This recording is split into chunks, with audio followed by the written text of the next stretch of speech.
Hello, and welcome to the first session of Science, Designs, and Sovereignty, instructed by Colin Drumm. The seminar considers the problem of political order as a matter of constitutional design or as a question of the ordering of science and time and space across social difference. Special attention will be paid to the way that sovereignty in the Western philosophical tradition is understood as emerging as a symptom of the incompleteness of the law as an algorithm capable of producing decisions about any given state of affair. This inherent incompleteness raises the specter of an unstable succession or the potential failure of reproducing social order from the past into the future, and thus across time of human generations and social reproductions. Readings will be drawn from classical and modern political thought, which may include Plato, Aristotle, Livy, Dante, Machiavelli, Bodin, Hobbes, Locke, Rousseau, Maistre, Cortés, Schmitt, Kantorowicz, Serres, Derrida, and others, as well as case studies on the rise and fall of institutions of constitutional order, the Oracle of Delphi, the medieval church, Bretton Woods, and the dollar system. How might such an attempt into the deep history of constitutions open possibilities for designing our world anew? Colin Drumm is a PhD candidate in the history of consciousness at the University of California, Santa Cruz. He's currently writing a dissertation on topics of monetary history and political philosophy, with a focus on Mediterranean antiquity and early modern England. Colin, the floor is yours. Great, thank you. I need to update my bio with the new center. I finished my PhD and my dissertation, so I'm a little out of date. And we're not going to read everything that's on that list. It said may include, so there's a lot of reading for the seminar. Sometimes the students complain that I assign too much reading, so I couldn't put all of that on there. But we're trying to consider some deep problems, and there's no way to do that without assigning a lot of reading. So I hope you'll take it as a challenge. So just as a couple of housekeeping notes to begin, if you could keep your camera on while you're in class, I'd really appreciate it. That just helps kind of foster a sense of everybody being engaged. I don't know if any of you have had the pleasure of lecturing to a bunch of black squares, but that's one of the worst feelings in the world. So I'd appreciate it if at all possible, have your camera on. Yeah, we don't want to see that and also, so on the presentation, some of you, if you're doing a presentation for New Center credit, you can sign up. The course administrator is going to help facilitate that. And I just want to make one note about the presentations, which is that I'd like you to avoid, if at all possible, giving us the kind of Wikipedia biographical info about the authors, right? So I mean, if you have some point to make about the biography of the authors, then that's fine. But really, the point of the presentations is to boil down, not to recapitulate every single thing that is said in the reading, right? Because we've all read it, but to say why it matters, right? So tell me, boil it down for us, connect it to the kinds of questions that we're asking in the course. If you have any questions about that, the best way to contact me is to email me, colindrum@gmail.com. I'm also in the Discord, and I'll try to remember to check the Google Classrooms too. That's probably the Discord or email is a better place to get a hold of me if you just want to ask a question.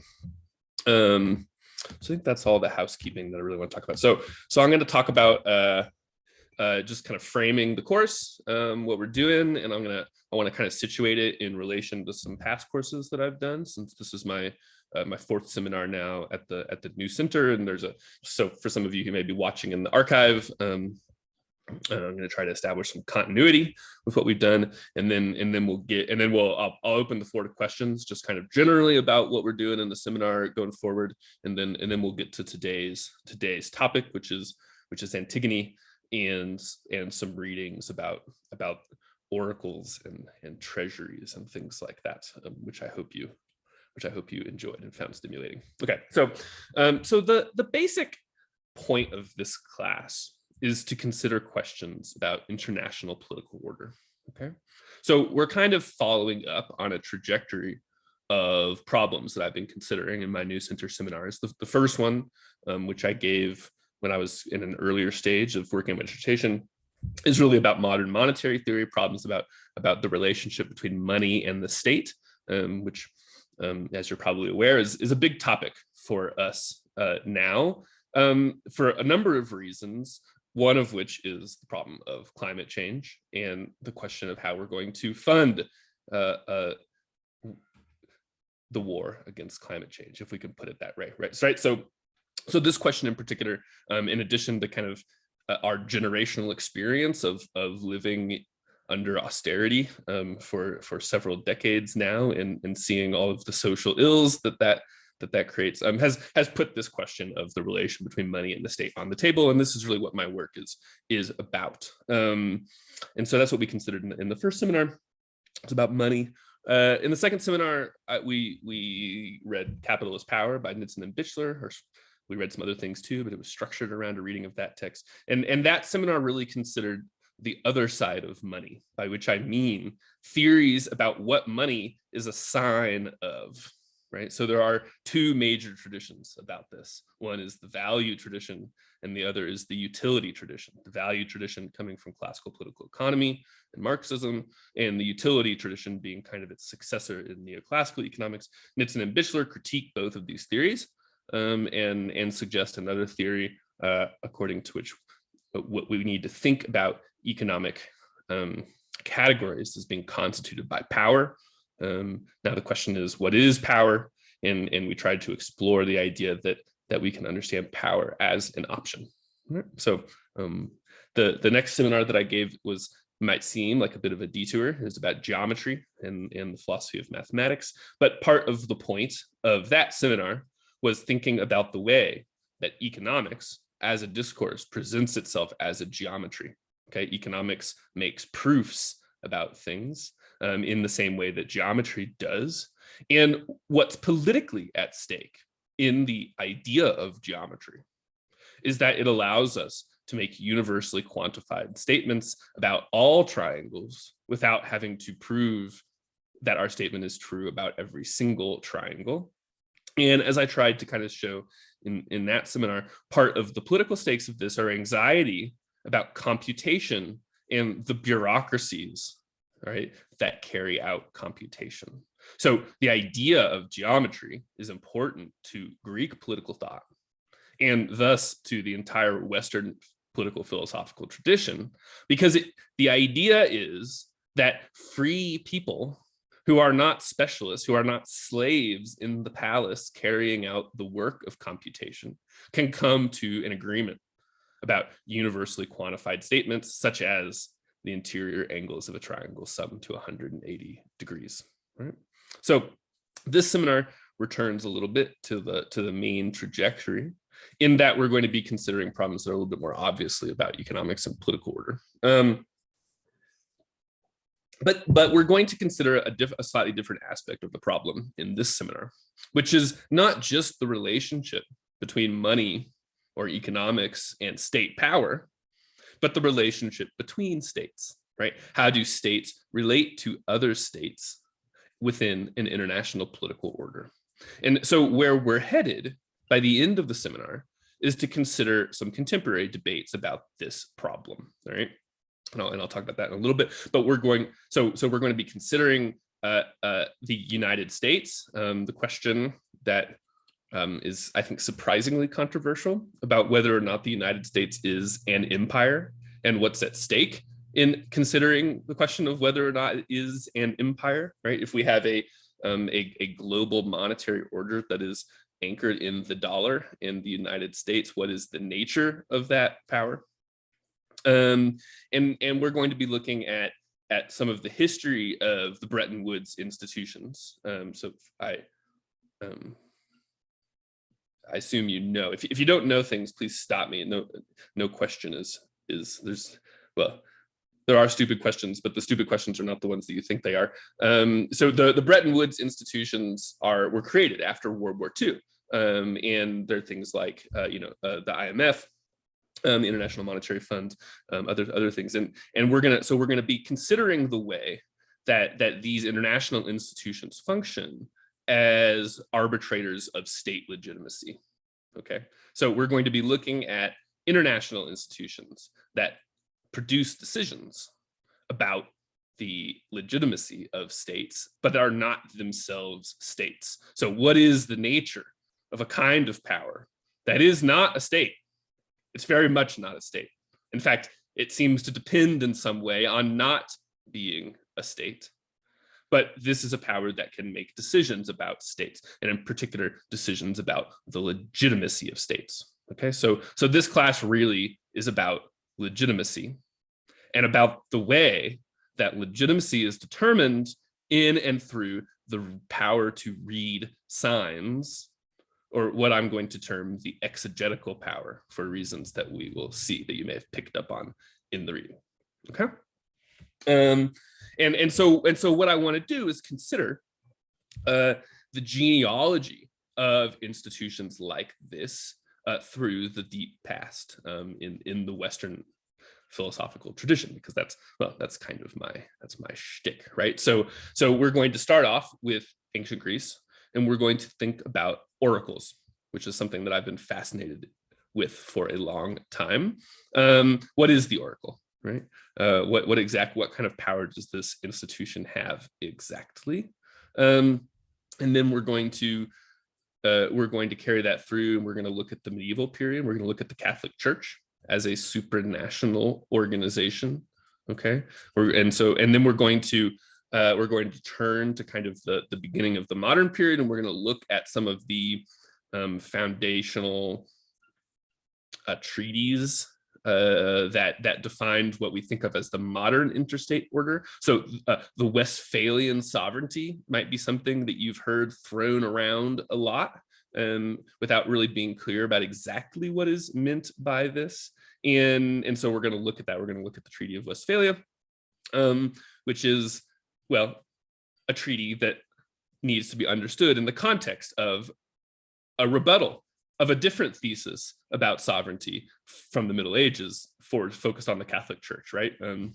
So Westphalia, and the idea of Westphalian sovereignty is really about a sovereignty that is not a sovereignty that is decided upon by the church. And so we're gonna ask what's at stake in that, and then we're gonna look a little bit at the Congress of Vienna, which was the attempt to reconstruct a European international order after the disruptions of the French Revolution and Napoleon, right? So the French Revolution and Napoleon kind of shattered what had previously been the interstate order in Europe. Partly, well, they killed a lot of the people who were supposed to be the sovereign, and they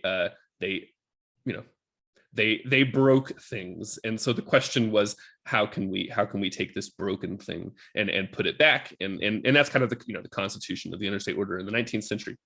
And then we're going to look at the United States and the world wars and the order that emerged out of that, and then we'll end with a series of readings from the journal Phenomenal World. So on the syllabus, there's a lot of stuff for the last week, but each of those pieces is like 4 or 5 pages long. They're very short. So we're going to look at these contemporary conversations that are happening about the problem of the dollar. And how exactly do we understand the dollar? So my hope is that we will be able to get a little bit of deep historical perspective on these current debates about the dollar that might help us see things in a little bit of a different, a little bit bigger and hopefully more illuminating context than the context in which the conversation is kind of currently being carried out, right? Because the people who talk about these things generally don't study anything prior to the 20th century, maybe a little 19th century stuff, but they tend to assume that things are new, and part of what I want to show is that things are not necessarily as new as you might think. And so, I want to begin, and we'll work our way towards the readings for today by just considering this word legitimacy, right? So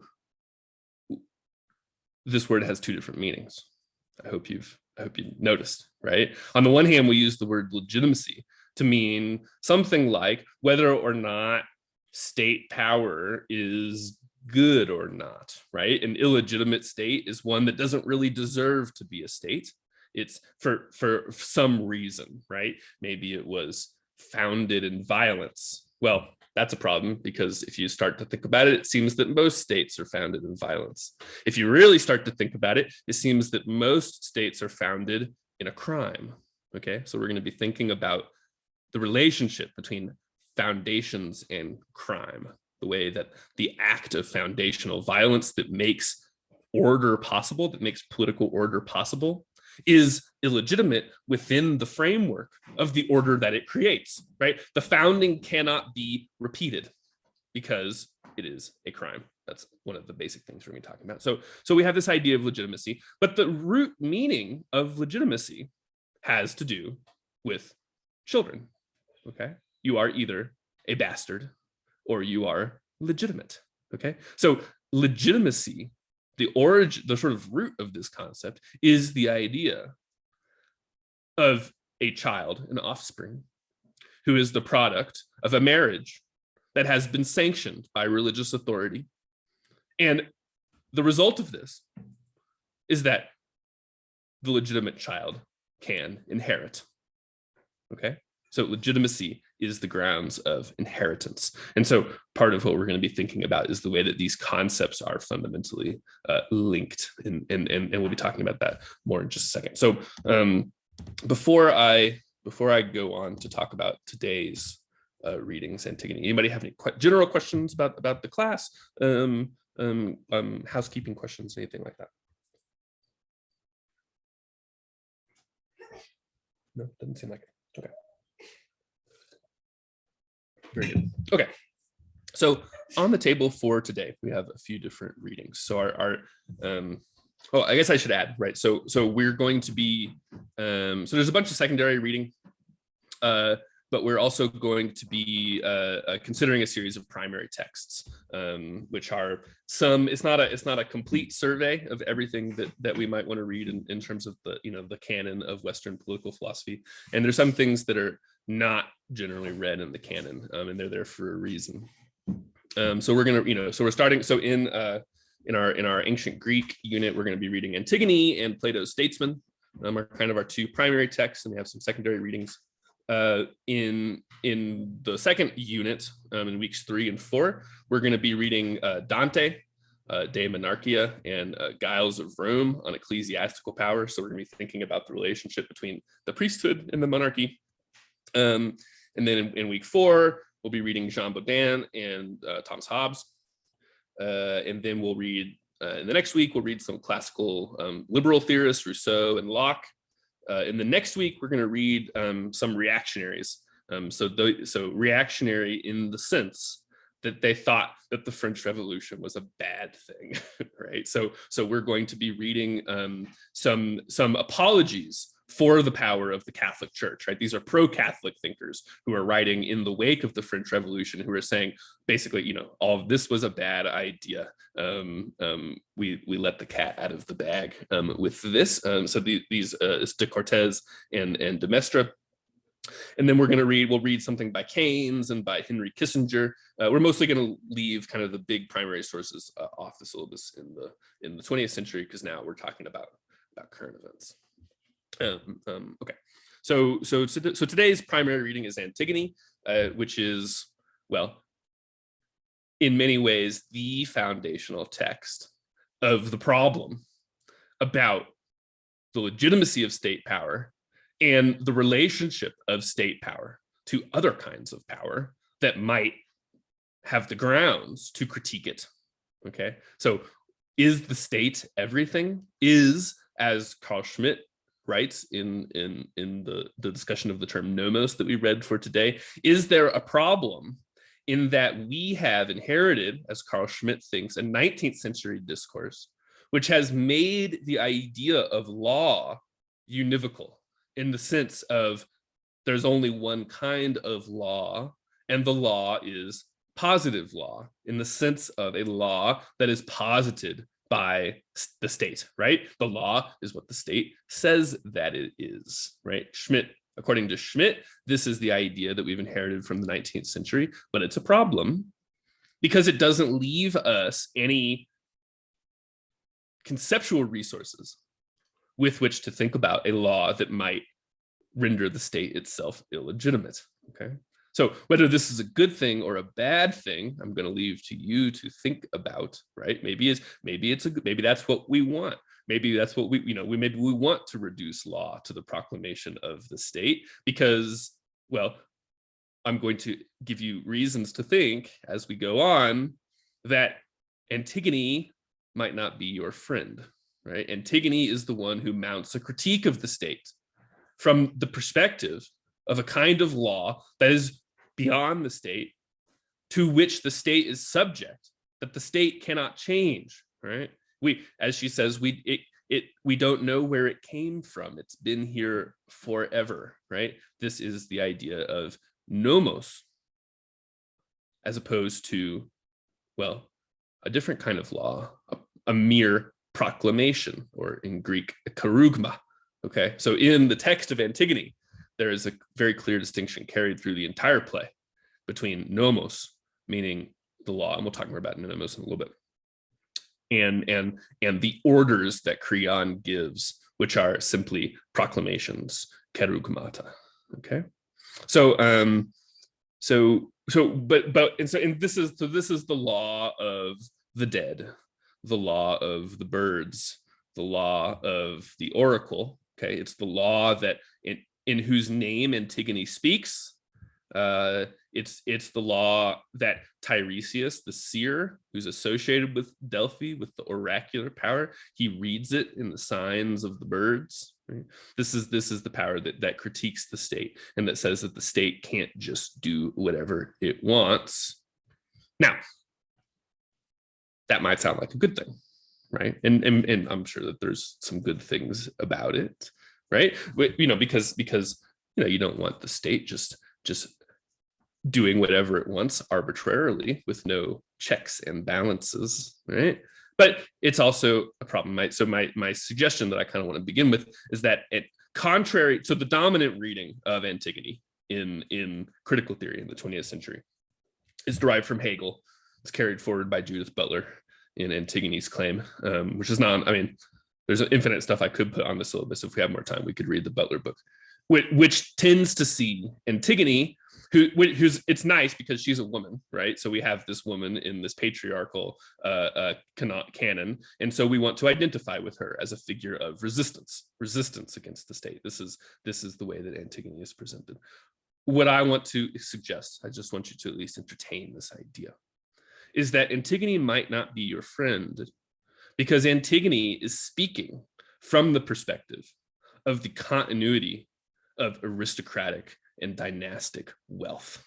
Okay, that is what Antigone is really upset about, is that Creon is threatening the reproduction of the aristocracy by opening up the possibility that the reason of the state, okay, raison d'etat, in other words, the state's capacity to decide what is in the interest of the state and who is an enemy of that interest, okay, that power might disrupt the reproduction of the aristocracy. Why? Well, because when the two brothers, Polynices and Eteocles, fight over the city, okay, there's a dispute about inheritance. One of them has to be a friend, and the other one is an enemy.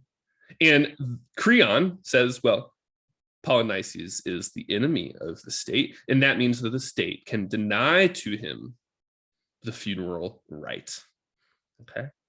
Now, I want to give you a little bit of context about the funeral right. There are a number of places in this text where Sophocles is referencing 5th century Athenian events.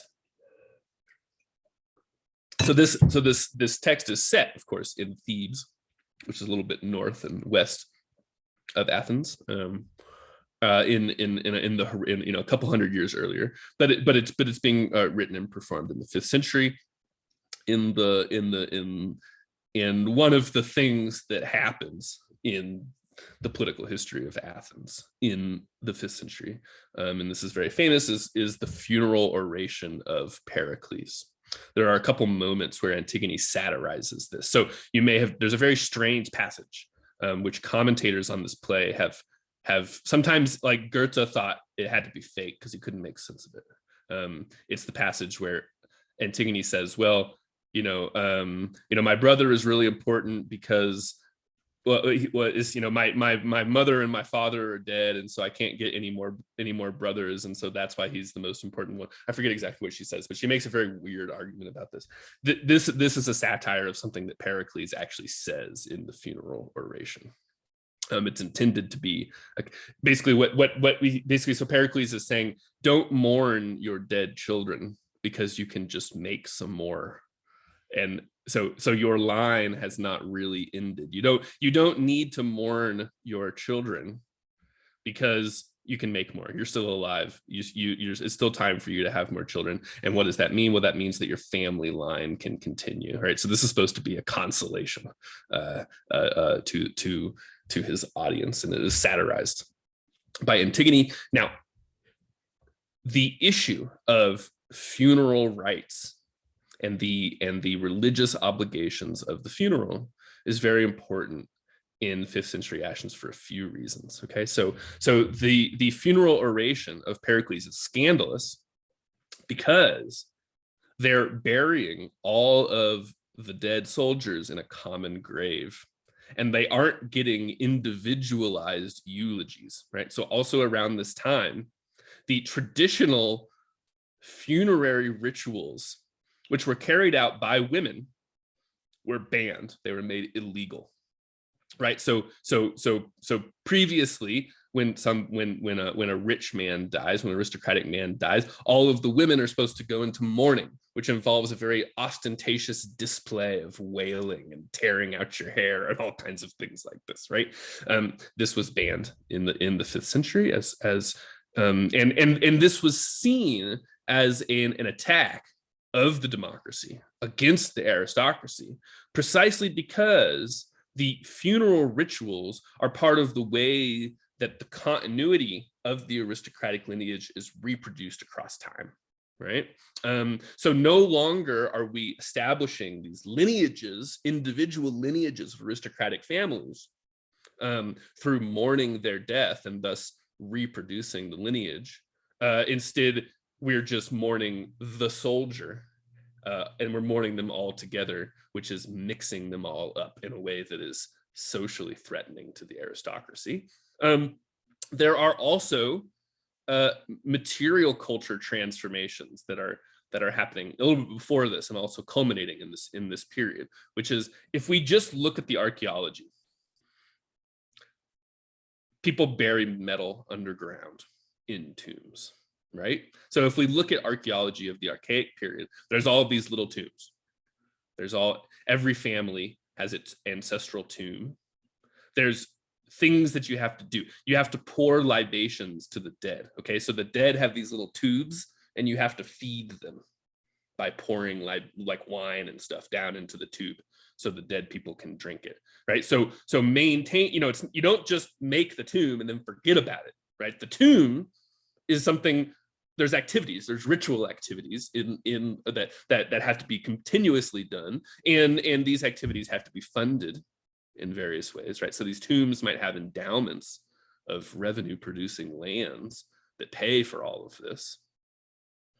Okay, and there's a bunch of treasure in the tombs. Now, later on, going towards the classical period, we see a shift. There's a marked shift in the archaeology, which is, instead of having all of the metal buried in these different little tombs scattered over everywhere, now they're being centralized in the center of the polis, where they constitute the monetary reserves of the state. Okay, so that's just a little bit of context. We haven't. If you're interested, I can give you some readings that I'm drawing all of this from. But partly, I'm saying this because I want to connect things to the question of buildings, right, and the question of architecture. I know some of you are taking this class as part of the architecture program. Now, I don't know a lot about architecture, but if you are interested in that, a potential paper topic would be to consider the architecture that is produced by all of these different international systems that we're considering, and to read them in the same way that one of our texts reads the Siphnian treasury at Delphi, right? So part of this reading of the friezes on the treasury and everything is attempting to read the building as expressing a kind of political anxiety that is part of what I've been talking about, right? Which is the anxiety about the tension between a centralizing state power, the polis, political power, which involves what? Well, it involves a fiscal system. It involves a state that spends money, that taxes and spends money. And there's a question about the threat that political power poses to the reproduction of elite aristocratic wealth that is inherited through families, right? And we can see this in just the architecture of the buildings, right? This just in the spatial distribution of the built environment, and this spatial distribution of the built environment is already a classical trope in the ancient historians. So I think it's Thucydides who begins his history of the Peloponnesian War between Sparta and Athens, partly by remarking on the difference in the architecture between Athens and Sparta. He says, basically, in the future, if you went to Sparta, you would think it was nothing because they don't have any monumental architecture. There is no polis center in the same way that there is in Athens, where there's all of this spectacular architecture, right? So there are, and of course, Sparta is considered to be a much more conservative regime, right? It's not only is it a chattel slave society, I mean, Athens is too, but Sparta is to a greater degree. It's one that kind of resisted for a long time, at least, this kind of centralization of political and monetary authority in the center, right? And this is reflected in the kinds of buildings that they build, and so you could think about all of that. Okay, so I have more to say, but I'll pause there. Anybody have any thoughts about what I've said so far? Any questions? Yeah, Inda. I just have something quick, and I guess maybe this is, something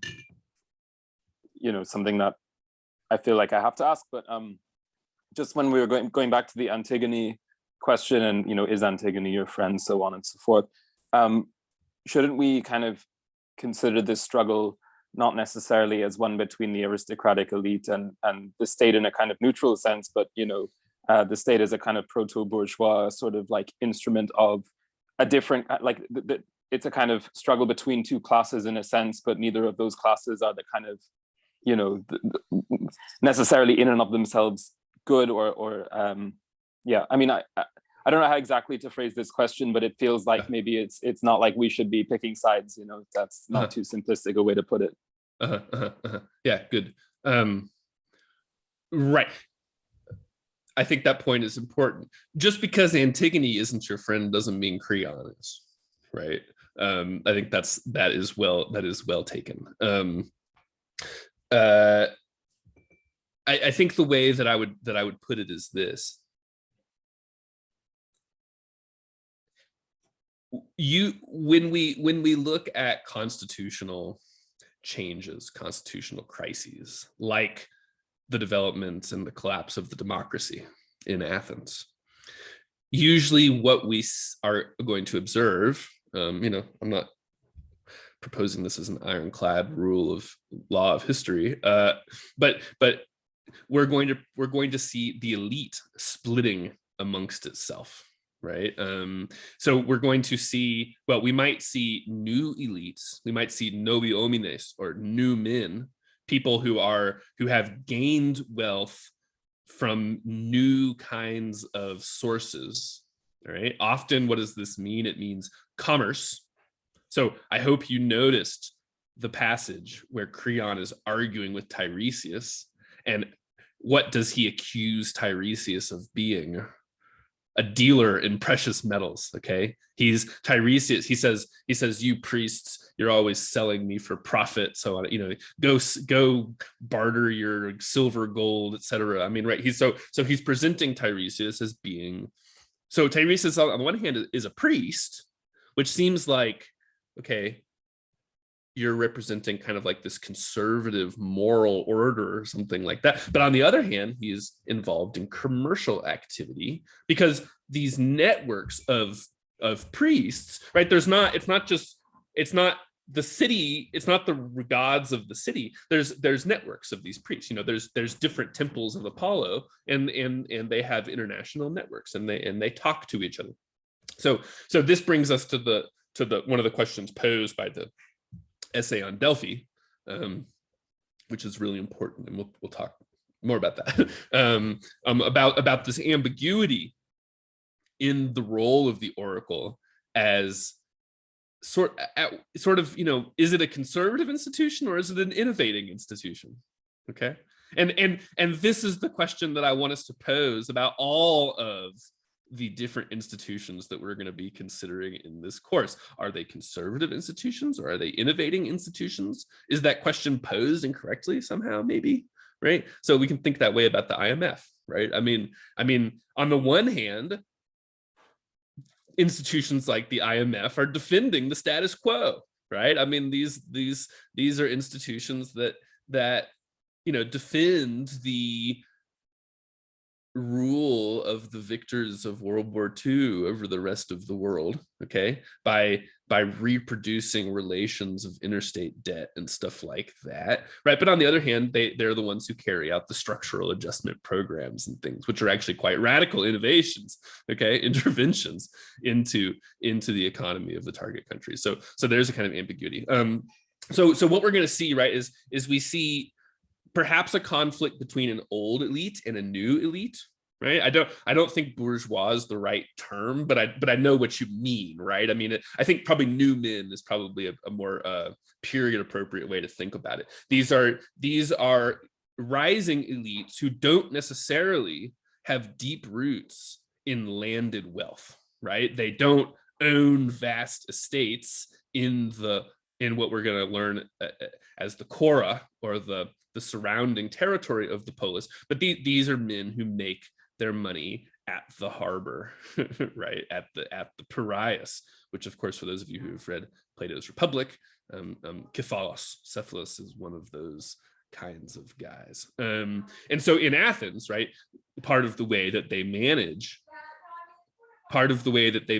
this tension is through, well, laws about intermarriage, right? So Cephalus is a metic. He's a foreign resident, and he can't just marry into the Athenian aristocracy. So there are social divisions, restrictions of intermarriage that are partly arise as a response to problems like this. That would be, especially if we're thinking about the United States, is another place where there are intense social regulations about intermarriage between distinct groups. Okay. So anyway, so there's new men, but there also might be a tension within the elite itself, right? You might have members of the older elite who break off, right? So you might have a conservative faction of the old elite and a kind of progressive or modernizing faction of the of the elite, and really the question is, who wins? Now, we have to ask, why would there, why can't the elite just have a consensus, right? I mean, why would there exist a split in the elite? Well, I think when we're considering the 5th century, we need to think about the fact that Athens is under threat from the Persian Empire. So one of the things that I always emphasize, my classes usually begin with Greece, but I like to emphasize that we're beginning with Greece because that's where the Western tradition looks for the beginning, but this beginning is a false one, right? It's a fantasy. Greece is not the beginning. Greece is not the beginning of anything. And Greece is not the center of anything, right? And what we imagine as the golden age of the Greek canon, Greece is a backwater, and the center of the world is where it had always been, in Mesopotamia, in Persia, in Egypt, right? That's the world system. Greece is a little backwater of this system, and Greece is under threat. Now, this war is being fought in the Mediterranean with triremes. Triremes require a lot of funding because you have to pay the rowers, and they're expensive to build, and they're expensive to finance and everything, right? So the war with Persia requires the centralization of monetary power through the public fisc. Okay, so this is famously what, and this is discussed in the Siphnian treasury reading, which is that, so Athens has this mine at Laurion where they have a bunch of slaves who are publicly owned slaves, but like individual investors can invest in them and stuff like this. And so there's a question about the distribution of the silver that comes from the mine. And Themistocles convinces the Athenians that they should spend that treasure on a public fleet instead, right? And why? Well, because Persia is a threat. So this creates a kind of paradox for the elites, which is that if they get conquered by the Persians, then they're going to be the slaves of the Persians, as they put it, right? They're worried that the great king of Persia is going to come make them slaves in the same way that they imagine that everybody in Persia is a slave of the great king, right? This is the Greek Orientaphobia idea, which is that in the East, there's the king, a despotic king, and everybody is his slave. And if he wins, we're going to be his slaves too. Now, we don't want that. Okay, so in order to defeat that, we need to organize our military in a central way. Okay, now, Siphnos and the Siphnians are important here because the story is that they failed to do this, right? So in the reading of the Siphnian treasury, there's a tension between the heroic idea of warfare and the hoplite model. Okay, so the heroic idea, you got individual heroes running around like in the Iliad. They're doing single combat and stuff. This is very different from hoplite warfare, which is not so romantic. Right. Think about, by comparison, the way that World War I kind of messed with the people. Once you have like trench warfare and machine guns and stuff, it's not really like so romantic. When warfare is basically just about throwing bodies against machine guns until you finally overwhelm. Right. I mean, it's hard to like write these exciting epics about that. Right. So hoplite warfare is a little bit the same, which is that somebody I assume you may know a little bit. Hoplite warfare, imagine is like a deadly force football, essentially. I mean, basically you just get in a big line, like 4 deep, and you just run against the other hoplites and you try to stab. And so you just imagine like, these big blocks of heavily armored guys just running into each other at full force. And it's very unromantic. let's put it that way, right? So we have a tension, and the idea is, the story is the Siphnians failed to do this. They're stuck in this heroic model of military organization. Why? Well, partly because that preserves inequality, right? So we have a small elite, and they're in charge of all of the revenues that are coming from this mine, and they're distributing it amongst themselves according to their social hierarchy, and they don't want to threaten that hierarchy because the hierarchy is the whole point. But this makes them militarily unstable, and they're forced to pay for this hubris, right? That's part of the story. So the idea is, well, the great king, Persian king, wants to make us his slaves. In order to prevent that, we have to modernize our military. We need a navy. We need a professional navy. We need these hoplites, all this kind of stuff. And this requires public spending. It requires diverting revenues that would otherwise have been distributed to the elites on the basis of social inequality through the public fisc. And now, where is that money going to end up? Well, it's going to end up in the pockets of the new men and the soldiers, right? So the new men, the military suppliers, and the soldiers. And so what have you done? Well, the problem is now you've threatened to make yourselves slaves, not of the Persian great king, but of a tyrant. Okay? You've threatened to make yourself a slave of the public fisc. Because once the public fisc gets started pumping money away from the elites and towards soldiers, merchants, where does it stop? Why not tax away all of your wealth and spend it all on, there's no limit to how much military security the state needs for its own reason. Right? I mean, we call it an arms race for a reason. There's no limit. Okay, so this is the paradox on my reading that kind of splits the elite into conservative faction and a progressive faction, which is that the progressive faction are saying, well, we have to modernize the fisc. We have to get this public spending pump going because we need it in order to fight off the Persians. The conservative faction is the one that says, well, this is a slippery slope, right? So part of what I want you to see is that this rhetoric of the slippery slope, which is fundamental to the idea of the Cold War, is actually very ancient. We find it already in Aristotle and in other texts like this, right? Where does it end? Right? Now, this is why we need a nomos. This is why we need a kind of law that is not just the law of the state, but is the law that judges the state and determines the legitimacy of the state. And it does so by judging the state from the perspective of the dead. All right? Now, why the perspective of the dead? Well, it's the dead that give legitimacy to the aristocracy. Why are you an aristocrat? Because some dead guy conquered the place and you're descended from him, right? So this is why the aristocrats care so much about the funeral cult, is because the funeral cult reminds everybody why they're the aristocrats and you're not, right? Okay. It makes sense? Anybody got some more thoughts about all this? Just throwing a lot on the table there. And but also, I mean, other thoughts that you had about the reading that you did for today.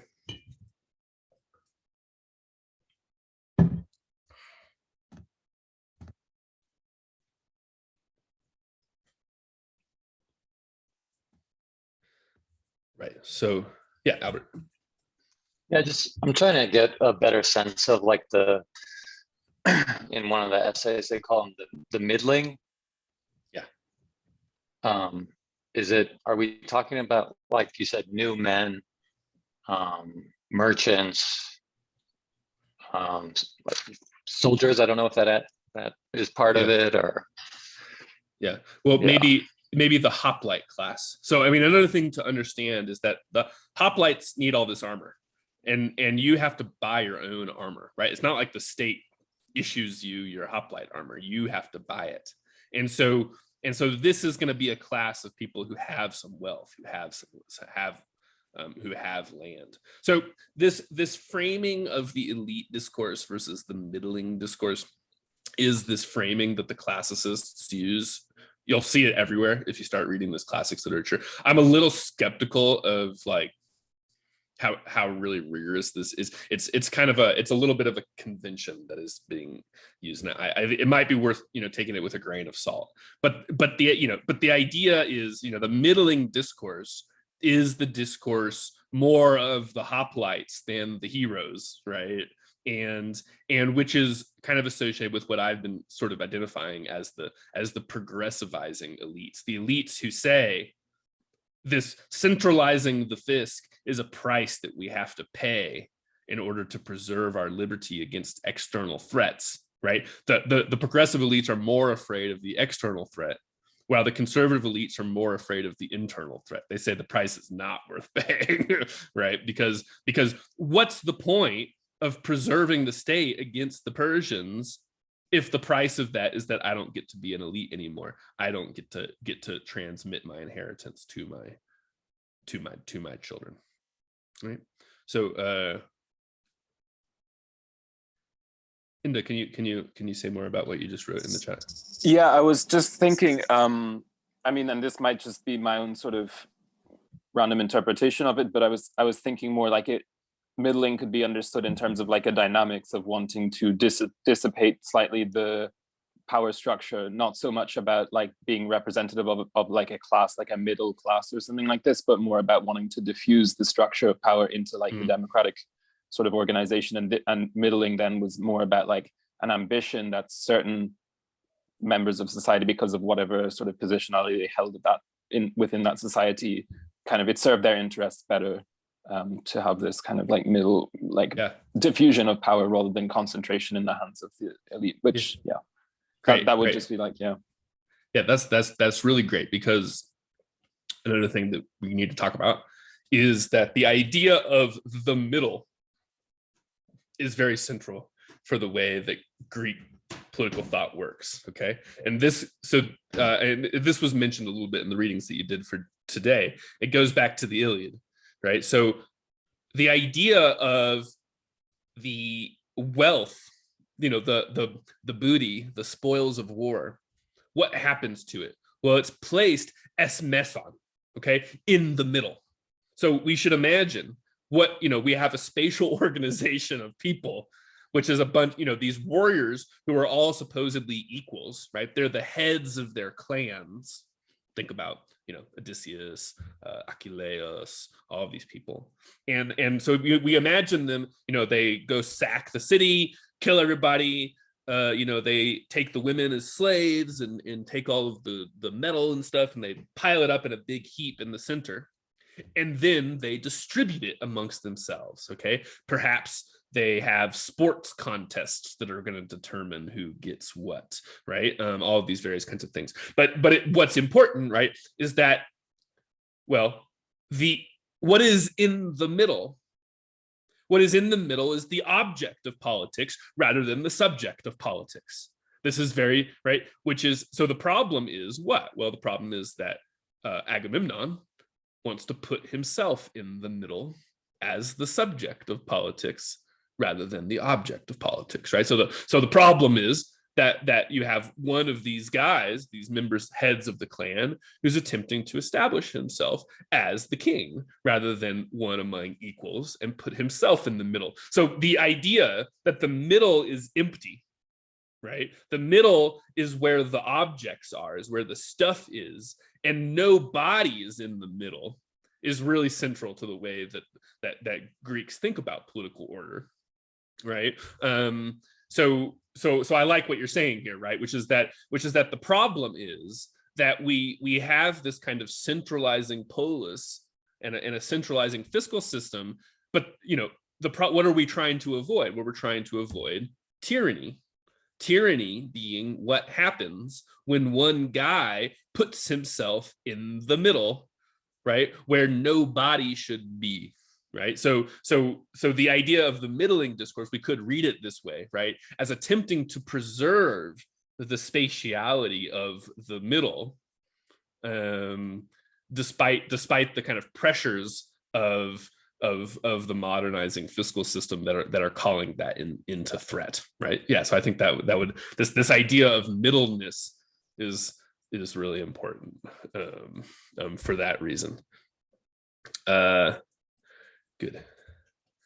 And then you're asking about Solon and isonomia, maybe. Yeah. So, well, let's worry about Solon next week. So next week we're going to be looking at the reform of Cleisthenes, which is well after Solon, but he's seen as repeating Solon. So we'll talk about Solon maybe a little bit next week. Anybody else have any thoughts about what I've said so far? There's another thing that I'm going to say, but I would rather open it up for discussion a little bit before I rant on a little more.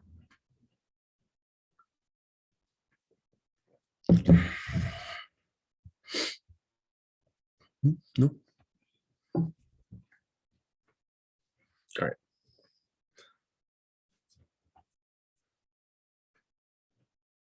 Okay, in that case, I need to take a short break. It is 12:57 my time. Let's take 5 minutes. And when we come back in 5 minutes, I will tell you about the next thing that I wanted to tell you about.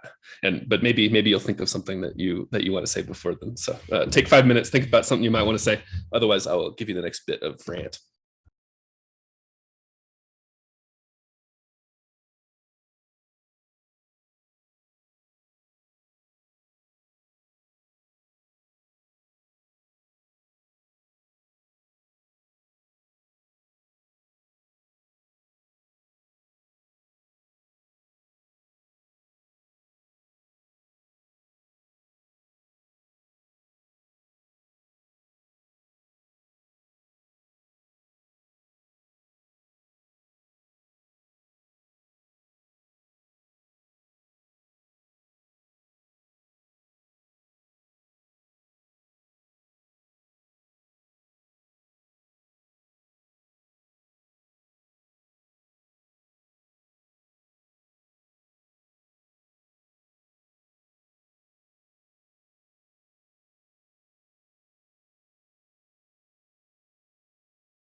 Okay.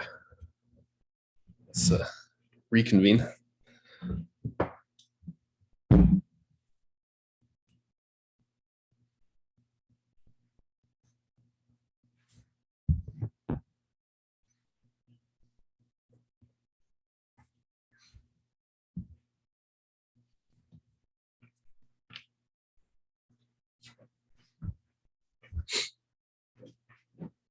Okay. Anybody? Questions? Thoughts?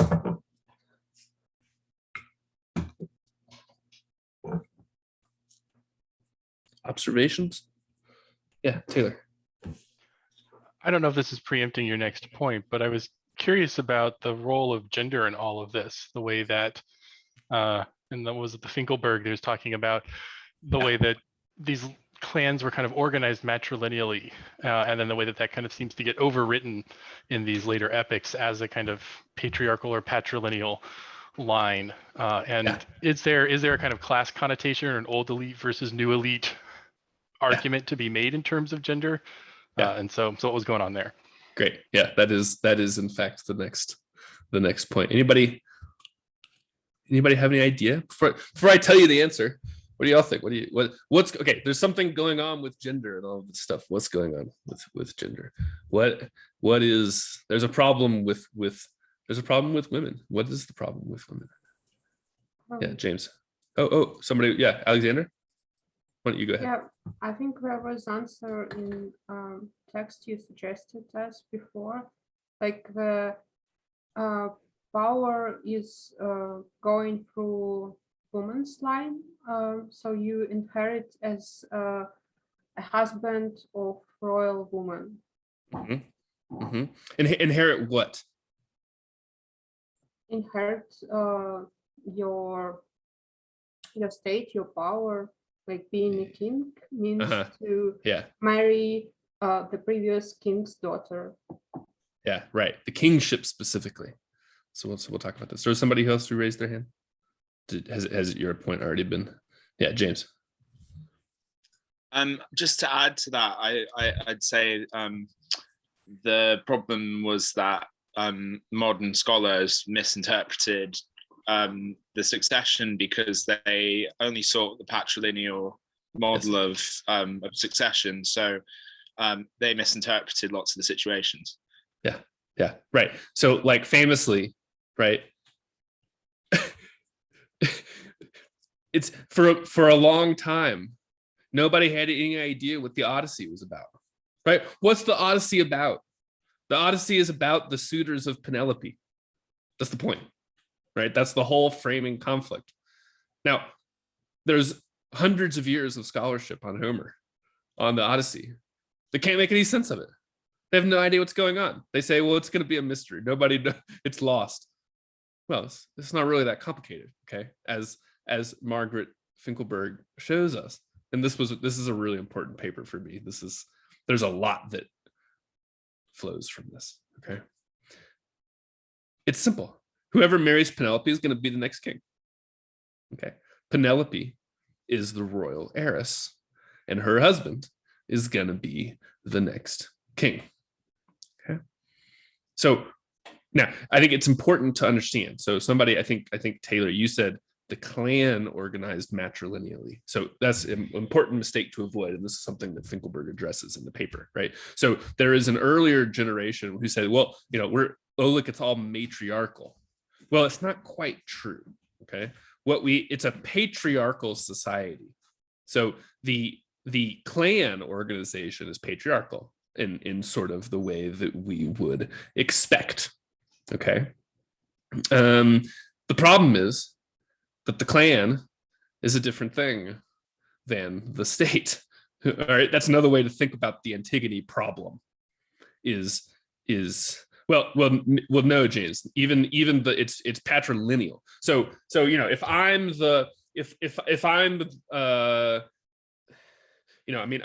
I'm a head of a clan. What does that mean? Well, it means that I've got my ancestral shrine, and we do, we perform the cult of my dead ancestor because he's the one. His crimes are the ones that anchor my possession of the land around my shrine, and that's gonna be handed down to my son, right? Sort of just like you'd expect. The question is different. The question is about not inheritance of property, but something different, which is the succession of royal power. Okay, the inheritance of property and the succession of royal power are not necessarily the same. We tend to assume that they are the same and work on the same logic because that was the principle or the structure that eventually shook out of the late medieval European order and the early modern order, right? So when we think about kings, we tend to assume that what? We tend to assume that the kingship is inherited just like any other kind of property, right? Sovereignty is just another kind of property, and it's inherited just like everything else. We assume that because that is the late medieval and early modern pattern, right? But it's much more recent than you might imagine. The idea of male primogeniture, right? So the idea that who inherits, it's the eldest son of the king. This principle was up in the air as late as the 14th century. And in fact, that's what the 100 Years' War was about.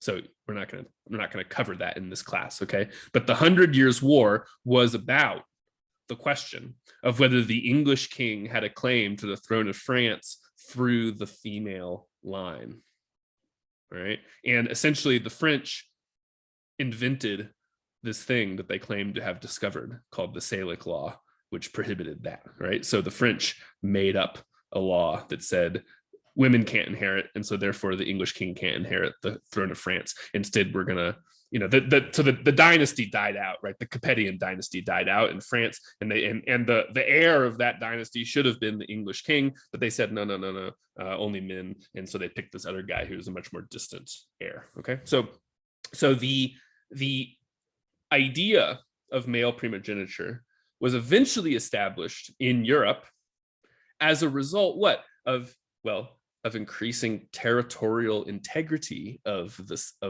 what would become the nation state, right? So the development of the rule of male inheritance and the development of the nation state go together, and that's, we'll be talking more about this as we go along, but we're still back in the Bronze Age at the moment. So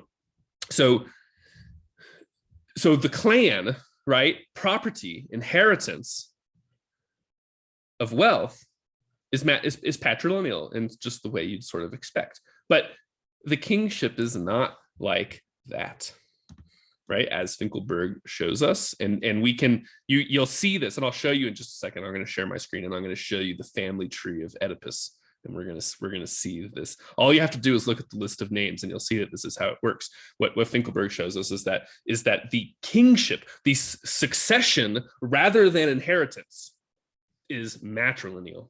Okay, so who's the next king? The next king is the guy who marries the daughter or the heiress, as we'll see, this is important for understanding Antigone, all right, of the previous king.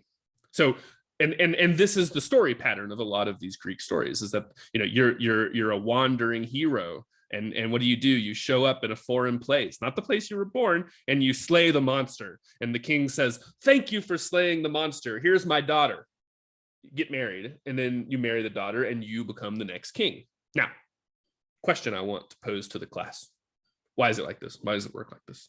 Why, in a patrilineal society, do we have matrilineal succession of sovereignty? Inda. I was thinking in relation also to this other paper we read about the treasury. There's a really interesting line where the author says, women, especially the caryatids, the sort of standing pillars, are the sort of empty signifier, right? And so because they don't occupy a political position, they're basically being treated as property. And so then I'm kind of thinking maybe the reason why this succession is working in this way is because the king as an individual is, it's a particular act of the king as an individual to bestow this kind of property onto somebody of his choosing. And so that's where the succession is coming from. It has less to do with the family line and the pedigree of the family line, but more to do with the individual of the king and his political decision to name a successor.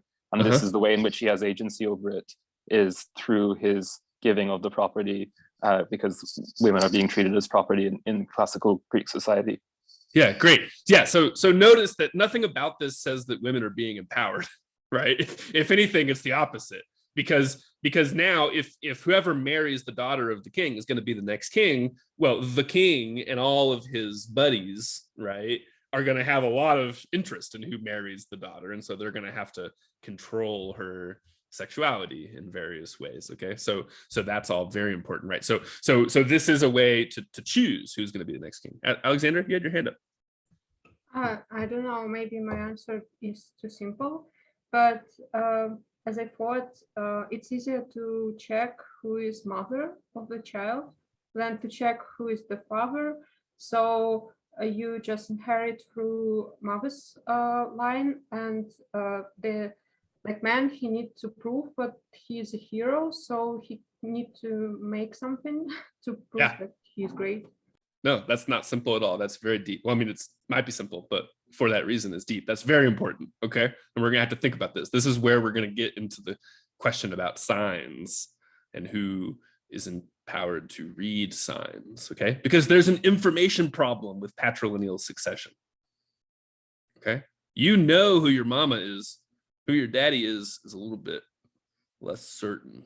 Okay, there's information problems, and so we might need somebody who has the power to read signs in order to find out something that is fundamentally hidden. Okay, which is the identity of the father. This is very important. James. It's kind of like an idea, like half-formed idea, but let me think about how best to put it. So I guess when you have different succession systems and different social algorithms, there's like competitive advantages to different ones. And I guess like what I'm beginning to think about with this discussion is like, if you have like, if it's hard to know who the male son of a king would be, then that ambiguity could be useful in choosing the son who is, or the person, doesn't not necessarily the son who is most fit to rule, rather than just the arbitrary male heir. And that's like the rigidity in that. Like, I mean, doing some of your previous classes, like having that like a sort of an idiot son on the throne who could like lead to like the collapse of the kingdom is a problem that they have to try and deal with. And playing with that ambiguity could be like a functionally useful thing to say, actually, like this, you know, they might not be related, but the king could claim that someone's their son just because they're a good soldier or something, you know. Yeah. So as Inda puts it in the chat, we have the problem of fail sons. So we have, you know, there's the problem of brothers, and there's also the problem of fail sons. Now, the ambiguity that we're talking about is one that would obtain in a patrilineal succession system, right? So we got to make sure we remember which one we're talking about. So if the succession is patrilineal, yeah, say you have an idiot son, well, what can you do? Well, you go to the oracle and you say, Oracle, is my son really my son? And the oracle says, no, right? There's been an intruder in your bed. Your son is not really your son. And you say, oh, good. So we'll remove him from the line of succession. Okay. Or maybe this is done by your political enemies. So maybe you noticed in the reading, there's an example of this in Sparta. All right. There's a Spartan king and his enemies get an oracle saying that he's not the legitimate son of his father. And so he's removed. And then later on, what do they find? Well, they find out that the oracle was bribed, right? His enemies bribed the oracle to say this. But curiously, despite the fact that the bribery has been revealed, the decision stands, right? He's not reinstated. So, well, maybe one of the earlier examples in our literature of the legal principle of stare decisis, right? Of the decision stands, even if it's illegitimately arrived at. That's interesting and important. Yeah. So if there is an ambiguity, right? If we have patrilineal succession, which introduces an ambiguity into the succession, that might what? Well, it might create an option. And the option is for some kind of priestly power, which is endowed with the ability to uncover the hidden, to alter the succession after the fact in response to, various political or social pressures that might make that a convenient thing to do, right? So now, but however, in that's the patrilineal system, which is later. We're looking back towards the Bronze Age, trying to recover this previous logic in which there actually is no ambiguity, right? So now, I guess we could say, well, there's maybe the daughter is not really the daughter of the king or whatever, but well, that's not even really a problem because we know that the daughter is the daughter of the queen, right? So it's the matriline. So we know that the daughter is the daughter of the queen. There's no ambiguity about that. And we know who the husband of the daughter is because he's the husband. So there's no question about that. And we know who the daughter of the daughter is because there's no ambiguity about that. And whoever married, right? So in the matrilineal succession, whether it's a feature or a bug, there's no ambiguity about what person is designated by the rule of succession, right? There is no ambiguity. We always know there is a well-defined answer to the question, who is the successor? That might not be the case in a patrilineal system. Now, that could be a feature or a bug. That's one thing that I want you to really kind of ponder. On the one hand, it could be a bug because now we have civil wars, right? For example, like the one that frames Antigone, perhaps the twins are arguing about who was actually born first or something like that. I don't know. It's not part of the story, but we have the problem of brothers. So it could be a bug, but it could also be a feature because it might empower priests in order to decide. Yeah, Richard. Yeah, I know in like early modern Europe, there was slightly kind of baffling from our perspective kind of biological theories about how genes were passed on, that the sperm contained the genes for the person, and therefore all the kind of the heroic attributes were kind of determined by the father, and the woman in the case is just kind of this empty vessel that kind of just carries the sperm until it's what was the kind of the presiding theory of genetic inheritance that was kind of, was there one? I mean, like, I don't know. That's an interesting question. If you want to write that would be a great paper topic to think about. I'll think about it. Yeah. I mean, one thing I'll say is that so the early modern theory that you were describing is Aristotelian.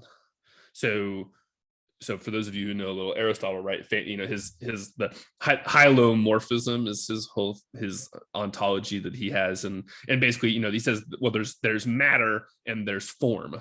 Right. So what you're describing is the idea that the form is supplied by the father, is the form is in the sperm because that's the logos, right? That's the idea, and the mother supplies the matter. Now, let's notice mother and matter are the same word.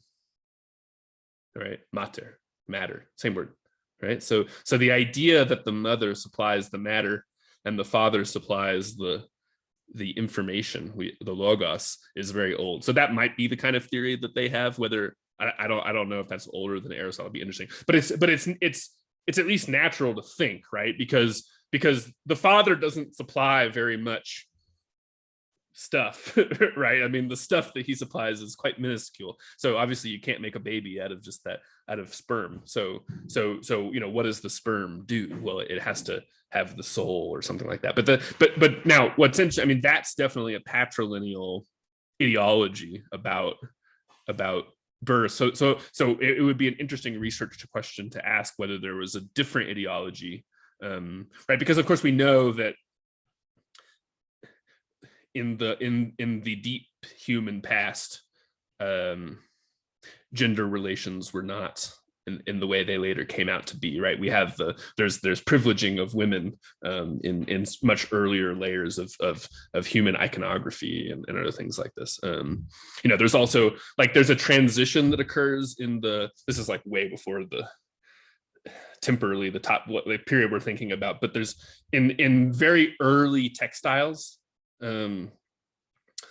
women's clothes are very fancy compared to men's clothes, and then there's a transition where basically the women's clothes become boring and the men's clothes become fancy. Women are doing the work the whole time, but it probably reflects a change in power relations, right? Where earlier on women were doing the weaving, and so they made fancy clothes for themselves, and then later on they become, well, they get put in workshops and stuff like this, right? So anyway, so it'd be very interesting to look and see if there's a different idea that is proceeding. I simply don't know. Okay, so we've been talking about the information problem, which is very important. Now, in the matrilineal system of succession of royal power, we don't have an information problem at any point. So it makes the system more stable in that way. Now, there's something else that we're missing, though, that we haven't talked about yet, which is the function of. So I want you to think about why in a system of patrilineal inheritance of generational wealth, why would the succession of royal power not follow that same logic? Of what benefit is it to the patriarchs to have the succession of royal power not follow the same logic as the rest of the way things are transmitted through generations? Yeah, Taylor. Is this perhaps a matter of power sharing, that you are able to sort of know ahead of time, this family had it and then this family had it, so now it's their turn. And so there's still some flexibility. I think that seems really important to me, but also that there can be some stability around choosing who has power over time. Yeah, great. That's exactly the answer. What it guarantees is that the same clan cannot hold the sovereignty successively across 2 generations. Why? Well, because the only way to do that would be incest. Okay. So now we have the question, why does Oedipus marry his mother? Let me show you the house of Labdacus. I think you should be able to see it here. Okay. Here is the family tree of Oedipus.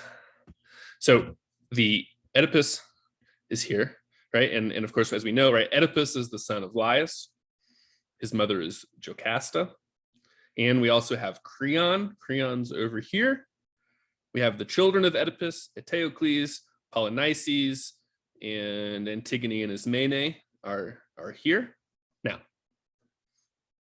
if you read this play, you might simply assume that it's natural that Eteocles and Polynices would be the heirs of Oedipus for the throne of Thebes.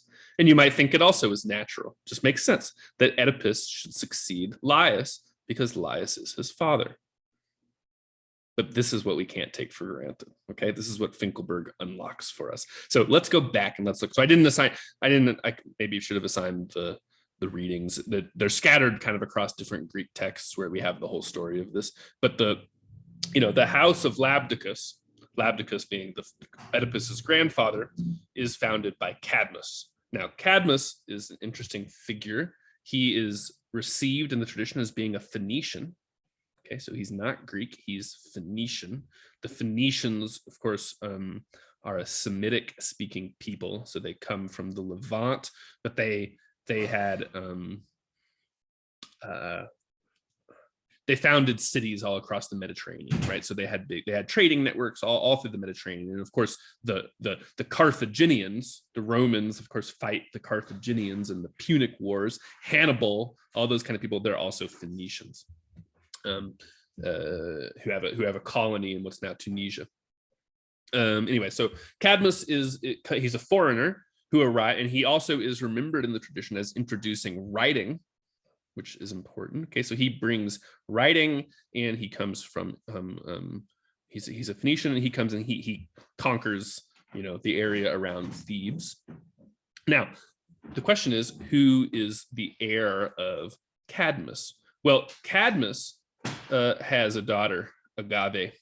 He's got a bunch of daughters: Ino, Semele, Otonoe, Agave. And Agave is his eldest daughter, and she marries one of the Spartoi. Now, the Spartoi are these guys who supposedly, in the legend, Cadmus throws these dragon's teeth into the ground and they rise up out of the ground. They're indigenous, right? These are indigenous clans. So you have Echion and Nyctaeus, who are kind of local clans that Cadmus allies with, and he marries his daughter to Echion. Now, Echion dies before Cadmus leaves, and so he doesn't inherit. But who inherits? Well, Pentheus is the grandson of Cadmus. But notice, Pentheus inherits through his mother, who is the daughter of the previous king. Okay. Now, Pentheus is killed. He's murdered by Polydorus, who is the son of Cadmus. Right. So Polydorus is the son of Cadmus. So why doesn't he inherit? Well, because that's not the pattern, right? Pentheus is the heir because he is the maternal grandson of Cadmus. Now, Polydorus kills Pentheus, and he goes on to kill all of these Maenads. These are the Maenads, and Dionysus is the only one who survives, right? So Polydorus slaughters all of the maternal grandsons of Cadmus and makes himself the king.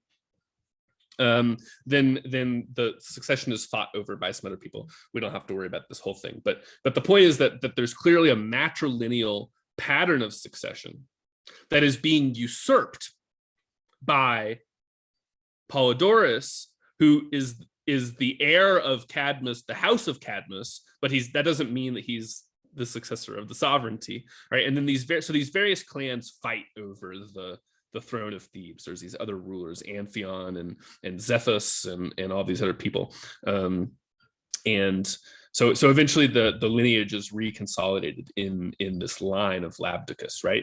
But what's interesting is that Laius succeeds Amphion and Zethus, maybe because he's the son of Labdacus, but maybe because he marries Jocasta, who's the daughter of Menoikeus, who's the son of Pentheus, right? So now the question is, and we'll return to so the question is, why does Oedipus marry his mother, right? In the later story that we get, there's this whole question about the oracle. So notice that the oracle comes into the picture here.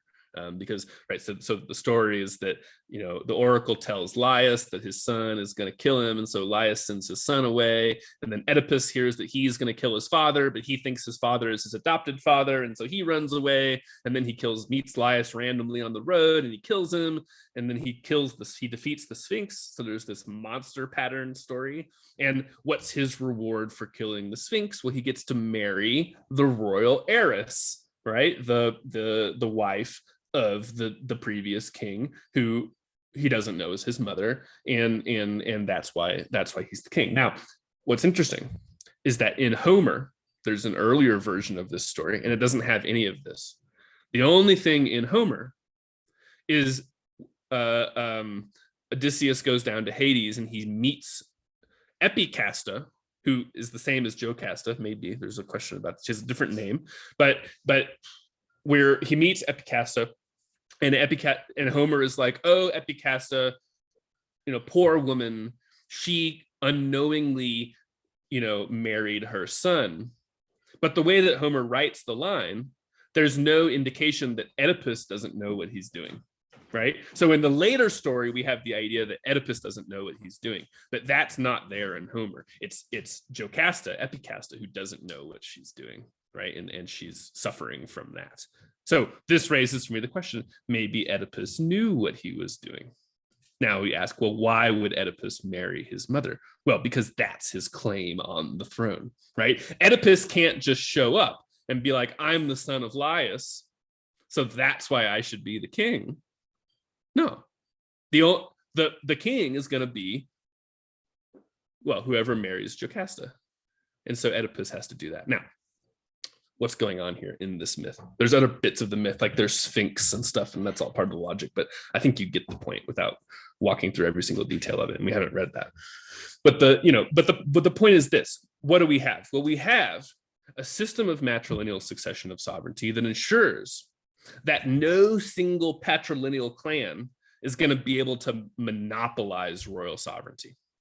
Okay, it's got to be traded around. So this returns back to what Indo was saying about the middle, right? What does it ensure? It ensures that kingship is not something that belongs to a single lineage. It's something that's in the middle between the different clans, and they circulate it amongst themselves.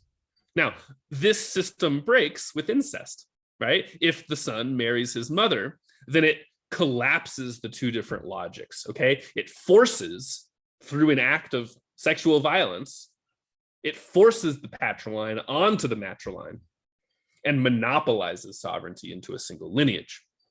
Now, it's interesting.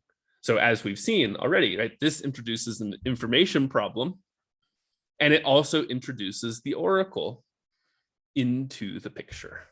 The oracle now matters, and the oracle is now seen as having some kind of power to decide, to shape the succession of the sovereignty in a way that wouldn't necessarily have been the case before. Okay, that's interesting. And because again, I mean, a lot of what we see the oracle doing is rendering decisions about whether or not sons are really the legitimate sons of their fathers, which would matter because that gives the oracle a kind of power to determine the legitimacy of the succession of royal power. Are you all following this kind of narrative that I'm laying out, right? So now, what we have to kind of think about is all of this together, right? We have the question of the centralization of the monetary system, of the fisc, and this raises the problem of tyranny.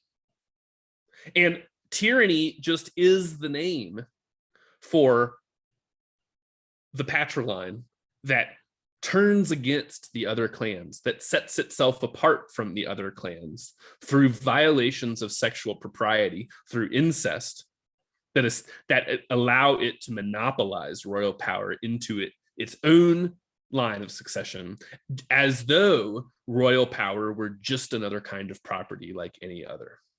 Okay, my point that I'm trying to make to you is that we can't take this for granted, right? We might think that we can take this for granted, the idea that kingship flows through the male line of the king.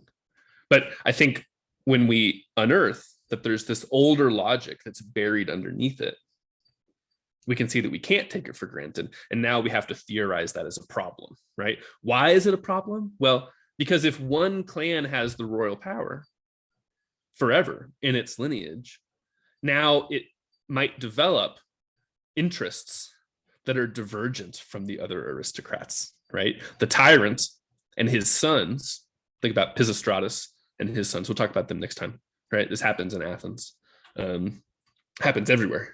This is the 6th century, is the overturning of the matrilineal kingships by these patrilineal rulers that we call tyrants, and who are also the ones who start minting coins. Okay, so this development is connected with the emergence of coinage in the monetary economy. The problem is that clan is now going to have interests that are different from the other clans. It wants the state to have more power. It wants the state to be able to make arbitrary pronouncements about the redistribution of property, about debasement of coinage, about public spending, about taxation, about all of these kinds of things. Okay. Now, so the problem is, again, I mean, to kind of loop back to what we were talking about before the break, if you don't have this, then you're going to get conquered by the Persians, right? The Persians are going to come get you, because the patrilineal succession, the king list, is something that they already have in Mesopotamia. They've already had it for a long time. Okay, we have these king lists where you can, I mean, there's problems with them or whatever, but we have lists of who's the king in Babylon or whatever for a long time, but we don't have these in Greece. Greece doesn't have the king list until much later, as Finkelberg kind of writes about, right? So if you don't have this development, you're going to get conquered by Persia. You're not going to be able to build your triremes. You're not going to be able to fund your hoplite armies and all the rest of the stuff. But changing your political organization in this way that kind of subverts, leaves behind the heroic logic, right, of the Iliad and the Odyssey, of matrilineal succession, of the individual heroic warrior as the head of his band of raiders, all of this stuff. Well, you're threatening the basic social order, and the question becomes, right, if preserving the state requires threatening the social order, then what's the point of preserving the state? Do you see? So I hope maybe you see how we can find in this the kernel of the logic of austerity. Okay, so what happens if we realize that the state spends money into existence? This money is just the debt of the state. There's no real budget constraint, et cetera, and so forth. Well, now we've set up a ruler whose kerugmata, whose proclamations reach the status of nomos, of the basic law of distribution. And that means that it's a threat to generational wealth. Yeah. So for that reason,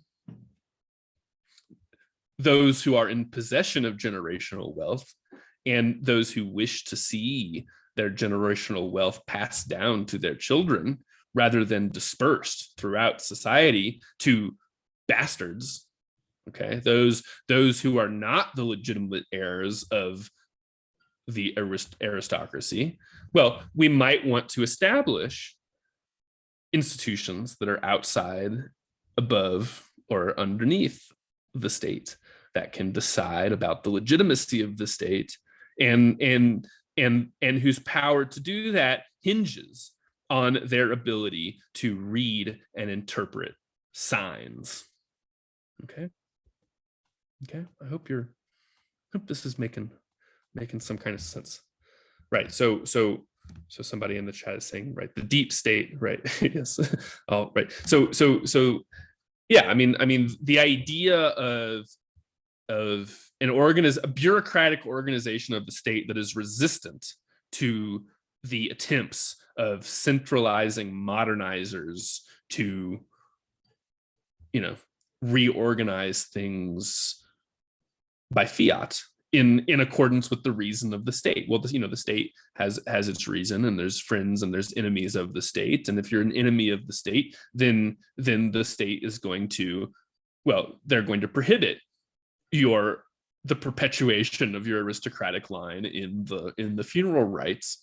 Well, that's a threat. And so there needs to be a countervailing power to that threat that is going to make a difference between kerugma and nomos, between proclamation and law, and such that it could say that some things the state might do are illegal, right?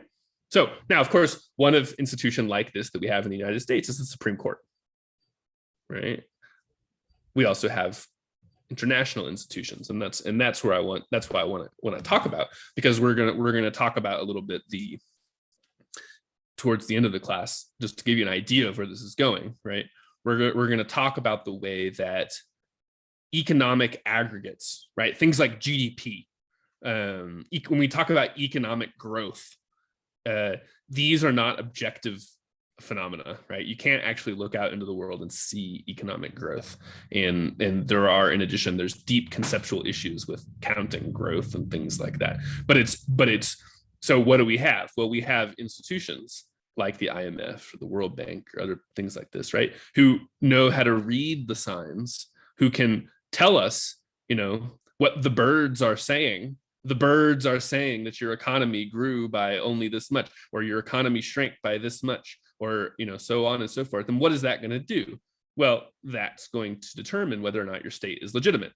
Because if you are doing stuff that is bad for the economy, then maybe that would authorize, the CIA to come in and sponsor a revolution against you and various other things like that. Yeah. This all making sense? Anybody got any thoughts, responses to this questions? There's a question in the chat. Let's see. How does it fit in? The oracles seem to have been led by females, the Pythia, or is this misconception? Yeah. So as I think Malkin is the author of the Delphi article, so the Pythia is the spokesperson. Now, but what actually happens, right? The Pythia speaks in riddles, right? You present a question to the Pythia and she goes into the cave where there may or may not have been psychoactive gases that make her trip and stuff like this. I mean, it's not really clear that that's true. That might be a myth, but at any rate, right? The Pythia delivers an inspired, ecstatic response from the gods, but she's actually kind of talking in nonsense some of the time, right? But the response that you get is in these hexameters, right? It's in very neat organized poetry. So there's the men of Delphi who are the ones who interpret what the Pythia says, right? It's not that you just go ask the Pythia and she tells you the answer directly. It's that you submit your question to the oracle, the priests go in and consult the oracle and they return the response to you, right? So the idea is that it's the Pythia, but there's the men of Delphi who have the power to interpret the oracle and to tell you what she says in as Malcolm kind of puts it, right? We can't necessarily see these people, well, because it's part of the nature of their power that they are not seen to wield it, right? They have to efface themselves. They have to kind of hide in order to do the kind of power that they're exercising, right? So we can't necessarily see them, but we can observe that they have a kind of policy, like a newspaper is the analogy that Malcolm makes, right? So the Pythia is probably not like in charge of, she's kind of a showpiece. Now, one question would be, is that always how it was? Is there an earlier layer of this history in which the Pythia as a priestess had a more direct and active role? I don't know. That's an interesting hypothesis. I will note that there's a parallel to Roman history where the sacrifice of the priestess is foundational for the Roman political order. So I suspect that in the same way that what I'm proposing is that there's a historical event, right? The Oedipus myth is mythologizing a real historical transition between different modes of succession. There might be an older layer, before the men of Delphi took over the Pythia. Yeah, Gina? Hey, I'm wondering, do you think that the fact that Pythia, like if she's just a symbolic, like if she's just like a symbolic figure in the whole story of the oracle, do you think the fact that she's female contributed to her legitimacy? Or like is it because, as you say, like if the lineage links so strongly with like the female figures in the kingdoms, does that then mean that like in general female figures were like regarded as legitimate? That's a great question. Yeah, I mean I guess it seems to me like, the logic of the patriline, it wants to monopolize everything, right? The patriline wants to make everything submit to its own logic, but maybe it can't really ever totally succeed at doing that, right? I mean, like there's like, there's all of these moments, and I love to notice these moments in different philosophers where they're like, and I think like Aristotle, I think, says this, right? And a man creates a man, right? And you read that and you're like, well, like, wait a second, Aristotle, like I don't think men can actually create men. Like you're missing a step there, right? And so like there's this way, yeah. I mean the logic of the patriline is always trying to purge women and the problem of women from its whole, because women introduce disorder into things, right? So part of like the story of the Sphinx and everything, there's an alternative tradition where, and I think this is probably getting closer to like some real history, where Sphinx is a daughter of Labdacus, right? And she, well, she's in the story, she's like luring sailors to their death and stuff. But if you look at the actual place where she's at, that is the beachhead for a naval invasion of Thessaly, of the place where Thebes is, and she's described as a pirate captain. So it seems to me like Sphinx is probably a daughter of Labdacus who tried to assert her claim to succession and actually invaded Thessaly with an army from elsewhere. So in all of these the problem is that women circulate between different households, and if women can pass through the succession, then you have this threat that there might be a foreign inheritance. So like back to the 100 Years' War that we were talking about before, right? The fact, if women can inherit, then maybe the English king is going to become the king of France because rulers are marrying their daughters to each other as a way to cement alliances between each other. And that means that it threatens the territorial integrity of the political order, right? The female succession does. So women are this problem for trying to create a stable territorial political order, but you can't do without them, right? The fantasy is that we would have this pure world of only men that didn't need women in order to reproduce themselves and reproduce their legitimacy. Of course, that's impossible. And so I think Jeanette, like what you suggest, right? I mean, like the Pythia, the fact that she's there, that we need her, is this symptom of the impossibility of this fantasy that the kind of patriline has of being able to completely remove the need to be legitimized by women, right? The problem that men need to be legitimized by women, survives despite the best efforts of patrilineal or patriarchal logics to try to domesticate women in the literal sense of confining them to the household, right? So yeah, I think there's something very interesting going on there, because there's these priestesses everywhere. Like there's in Rome too. There's the Sibyl of Cumae, who's a Greek, culturally associated with Greece, and there's this priestess. So I would love to read a paper about kind of studying these different priestess figures and thinking about the way that what is the legitimacy that women have that men can't ever really fully appropriate from them, no matter how much they try. That's an interesting kind of question, and it's definitely one that we're going to be thinking about more as we go on. Anybody else? Thoughts? You got half an hour more to talk. I mean, Richard. So just to kind of follow up on the question that I asked before about the biological theory, what is the theory of desire that are men taken to like desire and like choose, and women are like kind of passive recipients of desire? That might kind of, I guess, like sort out some of the questions of why women would be legitimate, because they're not fundamentally choosy, or they're not fundamentally decisional or agentic in some way. I don't know, what's the theory of like women's agency that allows for them to be the more legitimate? Well, that's a great question. Can we use the text of Antigone to try to examine that, right? I mean we have in Antigone a lot of problems of female agency. So I don't know, can we apply that question to Antigone and produce some kind of reading? What do people think? Rather than just call and response where I answer all the questions out of my well of expertise or whatever. I mean, I think there's a problem for Creon. Creon encounters a problem. Oh, well, I should talk about Creon actually a little bit. What is Creon's plan? What is Creon trying to do? Why does Creon do what he does? What does Creon want?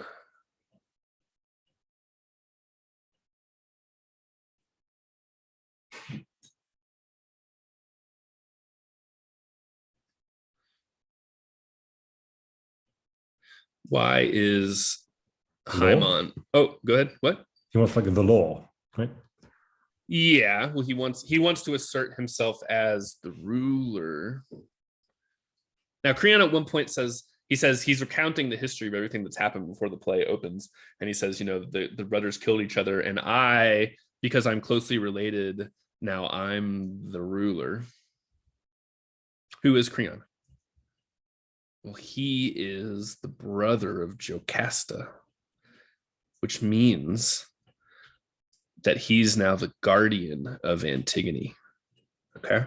Why is Creon the king or the ruler? Well, it's because he is the guardian of the royal heiress. Okay. So this is what we have to understand, right? Polynices and Eteocles are both trying to usurp the throne. The heiress is Antigone. Whoever marries Antigone is going to be the king, or should be the king. Okay. So Creon is the guardian, which means he now gets to decide who Antigone is going to marry. So of course he says, there's another problem. It's a little technical. In Athenian law,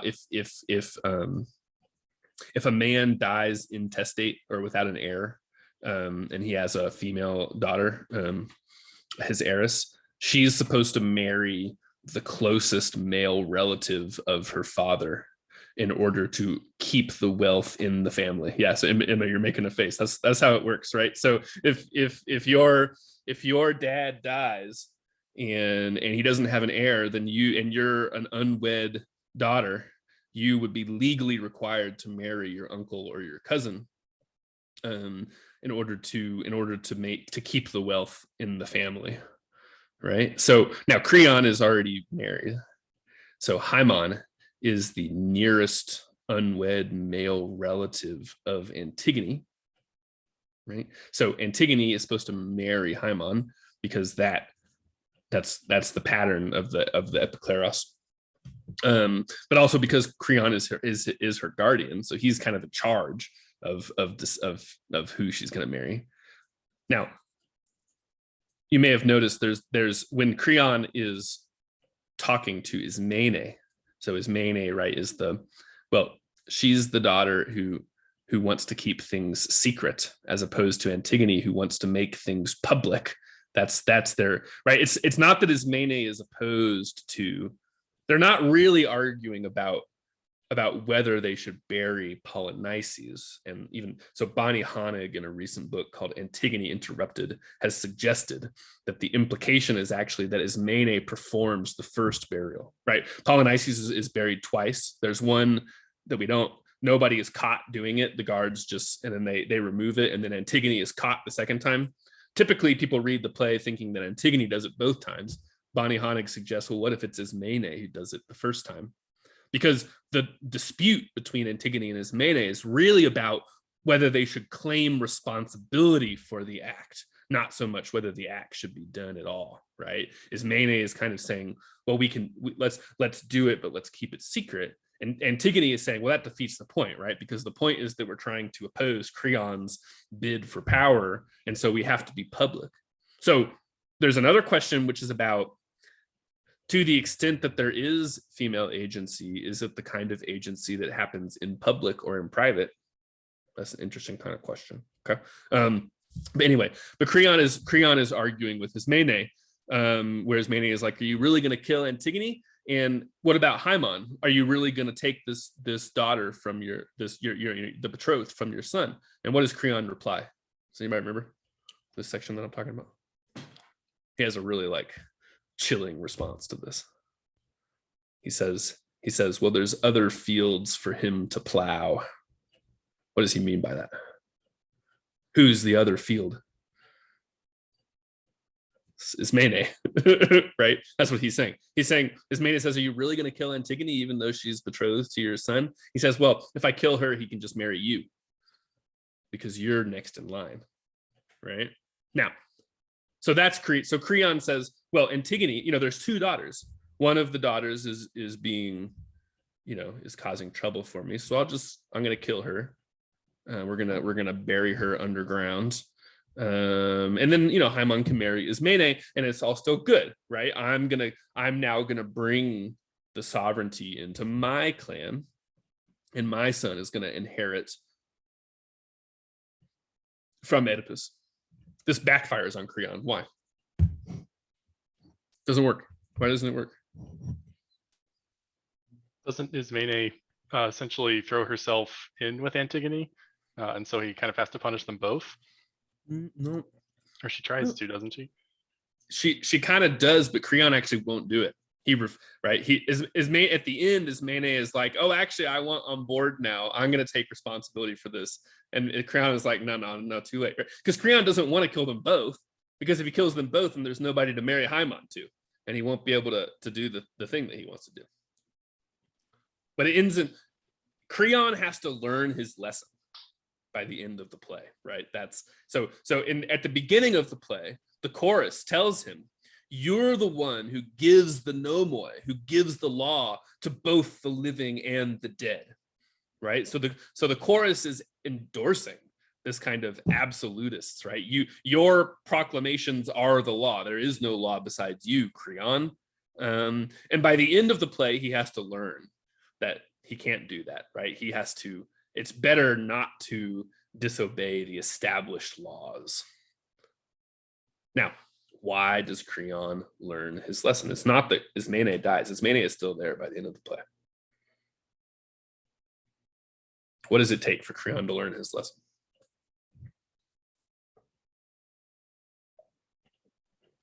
His son dies. Yeah, his son. How does his son die? From love. Yeah, he kills himself. Antigone. Yeah, he kills himself because he says, I love Antigone. Right. So, I'm pursuing this path in order to there was this question. Well, what about the agency of women? Where can as much as the patriline tries to turn women into objects for them, into their possessions that they make all the decisions about. What's the problem? The problem is that sometimes you fall in love with them, and that's a problem, right? Haimon, for Haimon, Ismene and Antigone are not interchangeable. Haimon doesn't want Ismene; he wants Antigone, right? So Haimon resists what his father, the plan of his father, which depends upon what? Well, it depends upon the idea that Haimon is going to think about Antigone in the same way that Creon does, which is as nothing but an object or a possession, but he doesn't. And so he kills himself and ruins Creon's plan. Right? So I don't know. This maybe we can find it there, right? The problem is that successfully producing this logic of the patriline in which highborn women are nothing, but possessions of the aristocratic men who then pass them around between each other as a way to reproduce their own sociality and their own structures of power. It runs into the problem that, sometimes men and women have real relationships that they care about. And it's, you actually, it's hard to actually cut all of that out, right? It requires, you to reproduce in your son the same kinds of instrumental relations to women that you have, right? But what if that fails? And we see this. There's lots of figures of, so Justinian and Theodora is one that you may know. That's from much later. That's in the Byzantine, later Roman Empire, right? But basically, well, I'll go on a short digression about this, because it's interesting. So in the Byzantine Empire, where they have, it's the patriarch, it's the patrilineal succession. How do the emperors choose their wives? Well, they get all the prettiest women in the city and they line them up, and the emperor picks one, right? So this is how Justinian picks Theodora to be his wife. She's an actress, which is a very low class, right? This is not an aristocrat.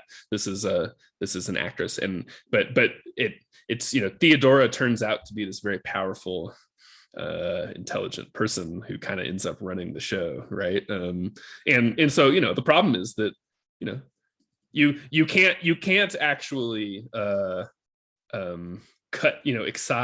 remove all of the real interpersonal relations from the aristocracy. The aristocracy needs to turn itself into uncaring robots in order to successfully perpetuate itself, and sometimes this project fails, and when it fails, you have the problem of women exercising agency, and that usually ends up being very scandalous for the other aristocrats, right? They really hate that because you're breaking the rules, you're messing up the game.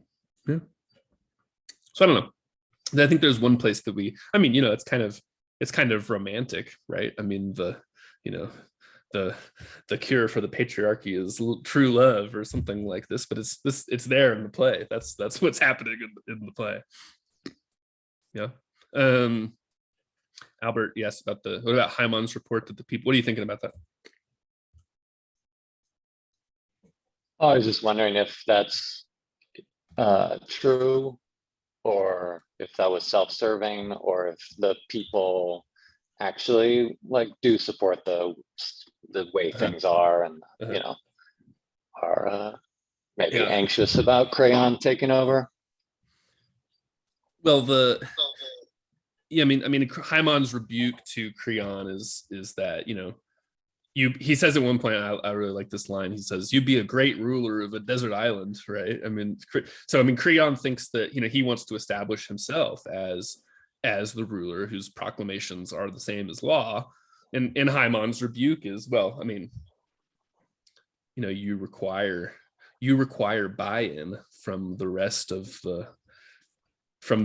what we've now learned to call the stakeholders of society. I mean, that's what Hyman is saying. He's saying there's other stakeholders, and they matter, and you can't rule just without themselves, without. So I mean, I don't know if asking whether it's true or not is the question, but like what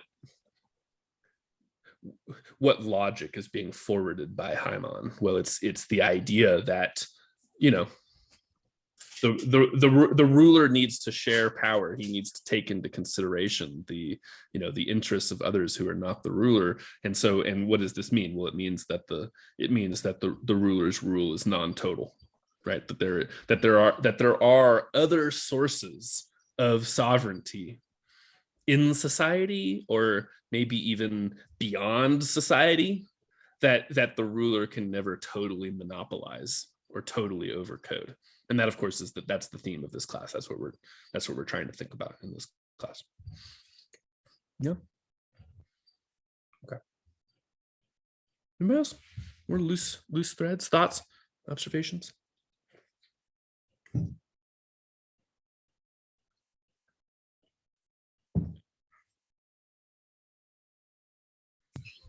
I only have thoughts that are kind of only very tangentially related to ancient Greece, but that are much more about kind of sovereignty in general.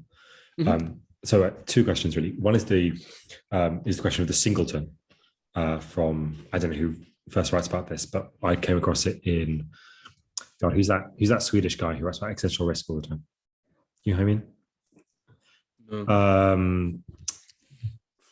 He's at the Oxford Institute for the Humanities, or for the research, the risks, whatever, it doesn't matter. But the singleton is the idea of a kind of a governing super AI, basically, that would kind of like subsume the whole of the earth under its kind of domain, and like be responsible for all the kinds of decisions that are pertinent to that domain, and they'll be able to kind of guarantee the survival of intelligence in the universe against the kind of various devastating existential risks of super black holes and volcanoes or whatever. This is obviously a silly fantasy. Moynihan, is that who you're thinking of? No, Moynihan's. Moynihan's like a critic who writes about okay. This guy, but this guy is Nick Bostrom. Bostrom, yeah, Nick Bostrom, yeah, that's one. Interesting symptomatic kind of figure. But so that's one question. Do you have any thoughts about like this kind of fantasy as like a fantasy of sovereignty, as a kind of expression of the history? And I have another question, something totally different. The other question is about Bataille and Achille Mbembe's reading of Bataille. So in Necropolitics, Mbembe talks about sovereignty as a kind of the capacity to decide on the expending of the surplus, right? Following Bataille on that. And in the thing he's playing in there in particular is the question of the massacre. So there was a certain kind of like economy of massacres that he's identifying in I think immediately post-colonial Africa, basically. Lots of independence struggles that become that degrade essentially in the Marxist terminology, I guess, but and then turn towards kind of constitutive massacres that that end up producing various kinds of sovereignty or kind of breaking of sovereignty. And I wondered what kind of contact this course was going to make with say like Bertillon notions of sovereignty in general, or like the capacity to decide the surplus, and that kind of notion, and how that fits into the kind of the tension between the kind of the algorithmic and the non-algorithmic, or the decisional, or the power-based, or whatever it is you're thinking of, the kind of the opposite of that. So yeah, just wondering if that's kind of connection. Yeah. Well, I guess I think I answer the second question first. I mean, I think the answer is mostly that the battalion sovereignty stuff is actually something that we've considered in previous classes. We've considered the question of waste and the demonstration of sovereign power through the willingness to waste. And my figure for this is always Shakespeare's Coriolanus, who would rather waste Rome than allow it to be governed by the plebs, right? Which is I often talk about Coriolanus and Antigone in the same breath. So we did Coriolanus in the last seminar, and we're starting off with Antigone this time, because they're similar kinds of logics, right? I see Antigone and Coriolanus as both enacting the resistance of the aristocratic lineage against state power, right? It's the critique of the state by the aristocrats, who say that it would be better to destroy the city than allow it to be than allow social inequality to be blurred out, right? So the problem is, as you know, as Coriolanus says, you know, to allow the crows to peck the eagles, but you know, by which he means Rome being ruled by the plebs, and I'm interested in this because I see this logic at play in, well, if the dollar system and the international order with the United States at the center is underpinned by nuclear deterrence, right? I mean, this was the policy of the US government, which was that it would rather start a nuclear war than allow the communists to take Paris, right? I mean, that's the doctrine. It's the same kind of logic, right? The threat to waste is the precondition of sovereign power. This is something that we've discussed a lot in previous seminars. I would say we're not going to talk about that as much directly in this seminar, partly because I'm trying to find the other side of it, right? This is a lot of the logic that, you know, I talk about this thing and I say, well, okay, but what's the other side of it? So, you know, we talk about money, but what's the other side of money? What about value and utility and all that kind of stuff? And so we've talked about sovereignty, but in this class, we're kind of going to look for the other side of sovereignty, which is what's the power that isn't that, right? I mean, if we're talking about the power of the church or the oracle or it's not exactly the same. Maybe it's related in some way, and we'd like to explore that. So I'm afraid I have to answer the question in a negative a little bit. It's not really the topic of this course, partly because I don't want to just teach the same thing over and over again. We have already done that. So but it's definitely important, right? I mean, I think we'll want to think about you know, the kind of power that we're exploring in this class. How does it relate to that kind of sovereignty? Does it tame it? Does it domesticate it? Does it collaborate with it? I mean, it's definitely something to and this goes back to like the ambiguity of the oracle. Does the oracle help the tyrant, or does the oracle discipline the tyrant? The oracle kind of wants to have it both ways. The oracle wants to play both sides. Anyway, so it's definitely important, but not in the primary field of vision for this particular seminar. As far as the dreams about the AI organization and stuff, like what I would say about that is that is really like, it's motivated by this fear of the fear of what happens when there's a person with executive power, right? So it's kind of like, okay, it's kind of thinking like, okay, we need this executive power in order to like solve all of these problems. But like, if we have a person who does it, then that's bad because they'll be a tyrant and this kind of, so what we're going to imagine is that we could have it both ways. We could kind of, if we made this AI that did everything, it would enable us to take the kind of action that we feel is necessary, but that we're afraid of because we're afraid of, well, of the kind of thing that I've been talking about in today's seminar of the monopolization of power by a single person / lineage. And so it's kind of the idea that we could, that we could make a perfect system of rules that would transcend the need for any exception to the system of rules, right? So it would create a law, and this is what we're going to talk about next time when we read The Statesman. It would create a law that already encoded within it the answer to every possible question.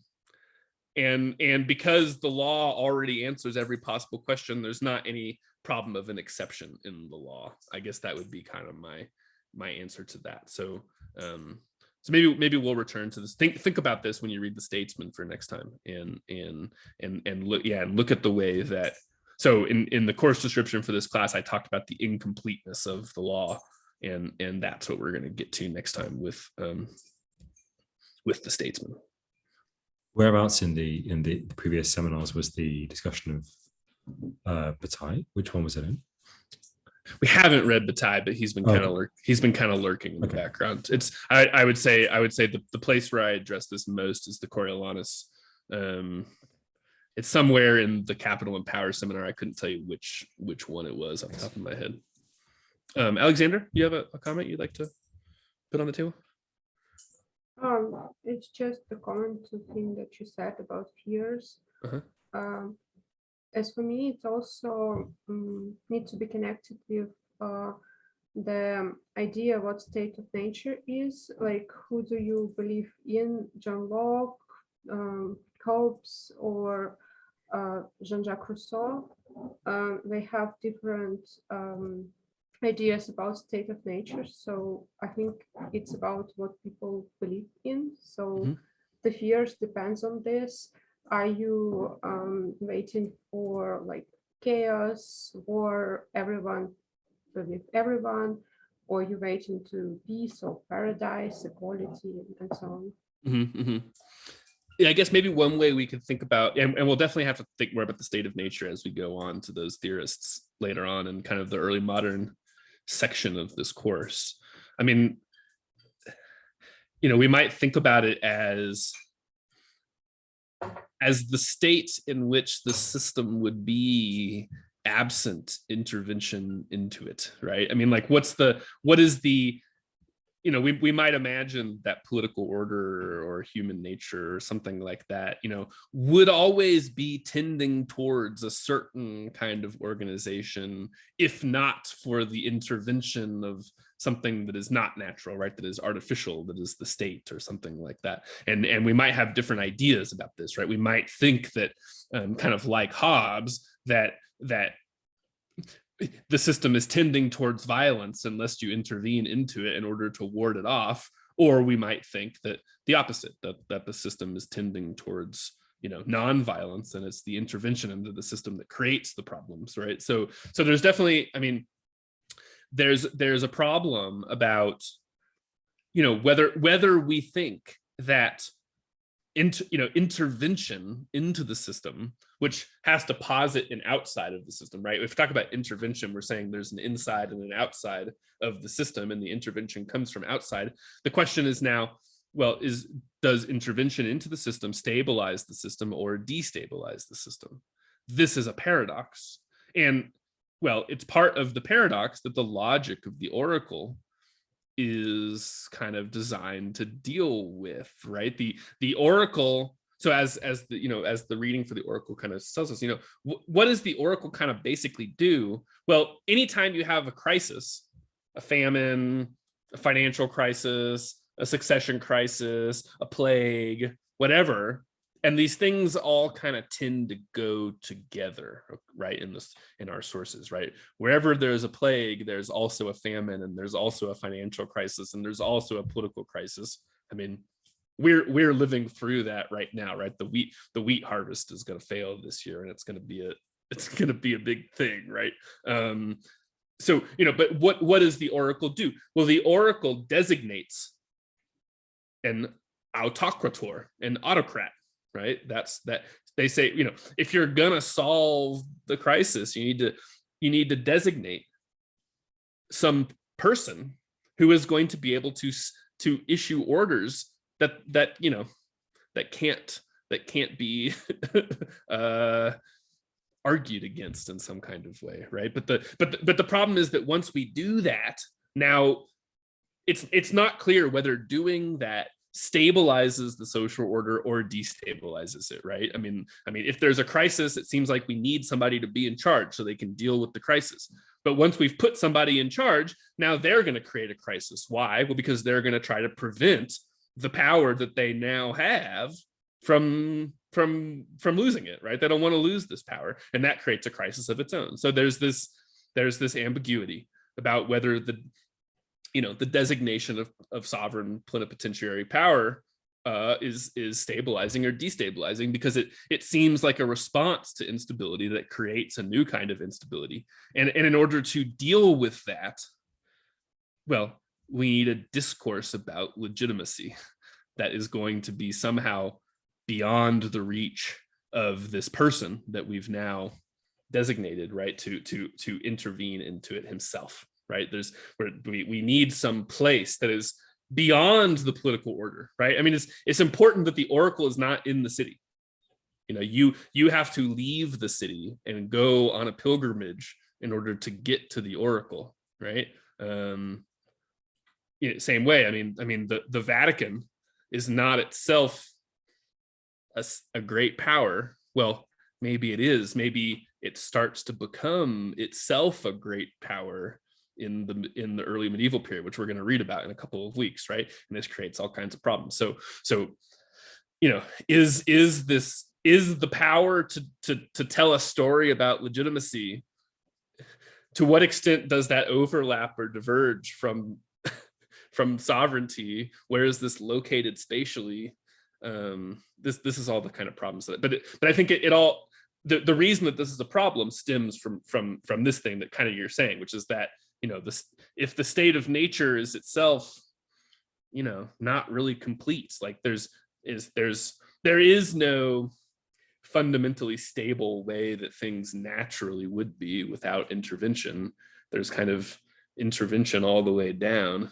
Now we have a kind of paradox, and this creates anxiety. And in order to deal with this anxiety, we need what? Well, religion, maybe.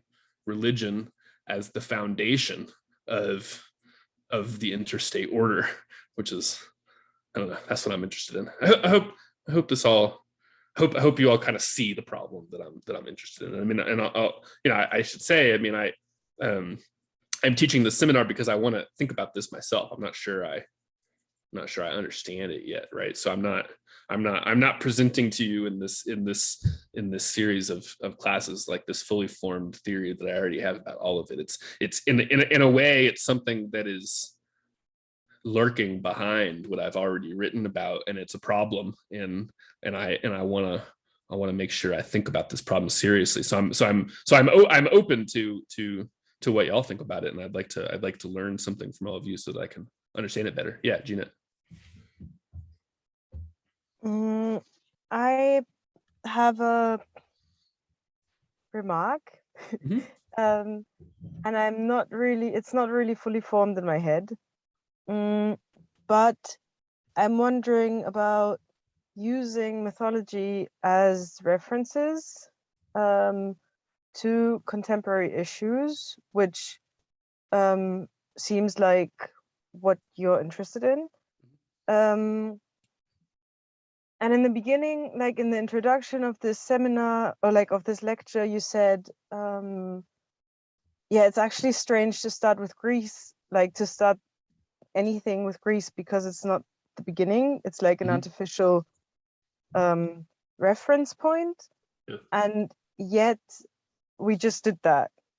And I'm generally like, I like, this comes from like this thought comes from like a personal consideration. I've been working like for the past year on a libretto for an opera about Wagner and about the myth of the Nibelungen. Like, I think, yeah, like there's something in there, there's something in me that kind of rejects mythology as as a reference, because like it just feels like like stories that are put together in a way so that it fits whatever you want to construct. Or like, not you, but like I don't mean you, like I mean like I'm also really interested, like looking forward to the seminar about the church, because I see a parallel there. Like I don't know. That's great. This is an important worry, right? I mean, so one thing that I'll say is that I'm trying to critique a discourse. So part of what we might want to think about is the critique of mythology. So in order to read mythology kind of suspiciously, in order to think about what mythology might be hiding, right? Because I think one thing that I want us to kind of think about, and we'll try to return to this theme as we go on, is that the purpose of a myth is to try to put something into the past and say that it's over now, when it's not, right? so part of, right, so in a way, like, so part of the question like of Westphalia, like the idea of Westphalian sovereignty, is the idea that once upon a time there was the church and now there's not anymore. And so what would happen if we say, well, maybe there's, what if that's a myth, right? What if the myth actually hasn't succeeded in slaying the monster and putting it into the past? If we can read what the myth is hiding in order to ask how those things might be still operating, even though we've tried to hide them away, right? So I'm interested, one of the things that we're looking at, I'm interested in the way that, and this is motivated by some criticisms that people have made of things that I say, is part of why we're reading the stuff at the end. I mean, there is a foundational myth of the United States, which is that the rise of the United States to the center of the global order was also the end of empire, right? Because after World War II and in the 50s, you have all of the older core European powers that are, well, all of a sudden they've decided that these colonies that they spent the last century or so, recklessly competing to acquire, they decide that it's more problem than it's worth, and they're going to get rid of them, right? I mean, we have the Vietnam War, for example, as France deciding that its colony is more trouble than it's worth, and then the United States has to step in and take over in order what? Well, in order to prevent communism from doing the domino effect and all of this kind of stuff. So I share, I think, your suspicion about mythology. But I do think that we can read mythology symptomatically in order to uncover what mythology is trying to sweep under the rug, and then to ask how we might kind of unearth it. And so yeah, I'm what we're studying in this class is, and this is why I always emphasize, I'm careful to emphasize, like, this is the Western political philosophical tradition, which is constructed in a certain kind of way. And it's not the only way that we might think about politics or think about political order. It's the thing that we've inherited. So it's not my intention that you would take this seminar and then come away with the necessary conclusion that the Western political philosophical tradition is the right theory of politics. I want to show you how it works, partly so that you might then reject it. You would say, oh, I know this trap. I'm not going to, this is this kind of logic that that this particular tradition is carrying forward from these very deep origins. I know how this game is played. So you could think about this as, it's a very lame reference, but it's the defense against the dark arts, right? I mean, we're studying how this works so we can oppose it, right? That's definitely, I don't know. That's my thoughts about it. But I mean, I don't know. I mean, I think that my Harry Potter class. Yeah, I mean, think things don't begin in Greece, but we're beginning in Greece because that's the story that you'll get wherever you look. Wherever you look at the way that the story is told, there's so there's this new book by Stefan Eich that I've been complaining about, if you follow me in certain places, right? I mean, the first chapter is about Aristotle, and he talks about the birth of politics in Greece. I mean, it's like there's this as though there were no politics in Persia or something like this, right? So it's there. I mean, I think that we, so I mean, whether this means that we're trapped and really we should have had, an entirely different syllabus with different places. I mean, that's I'm open to that. I don't know that I'm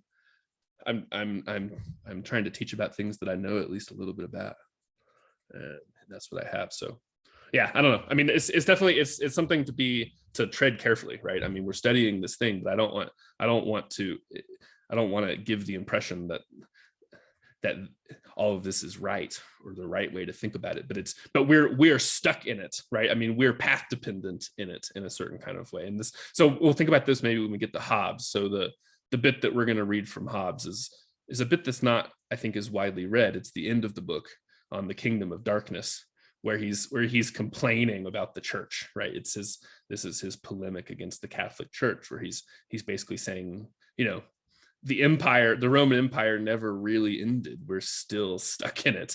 And I think if we're going to replicate that gesture, it helps to understand how the devil thinks on his own terms. And that's what a lot of my work is about and explores. I don't know.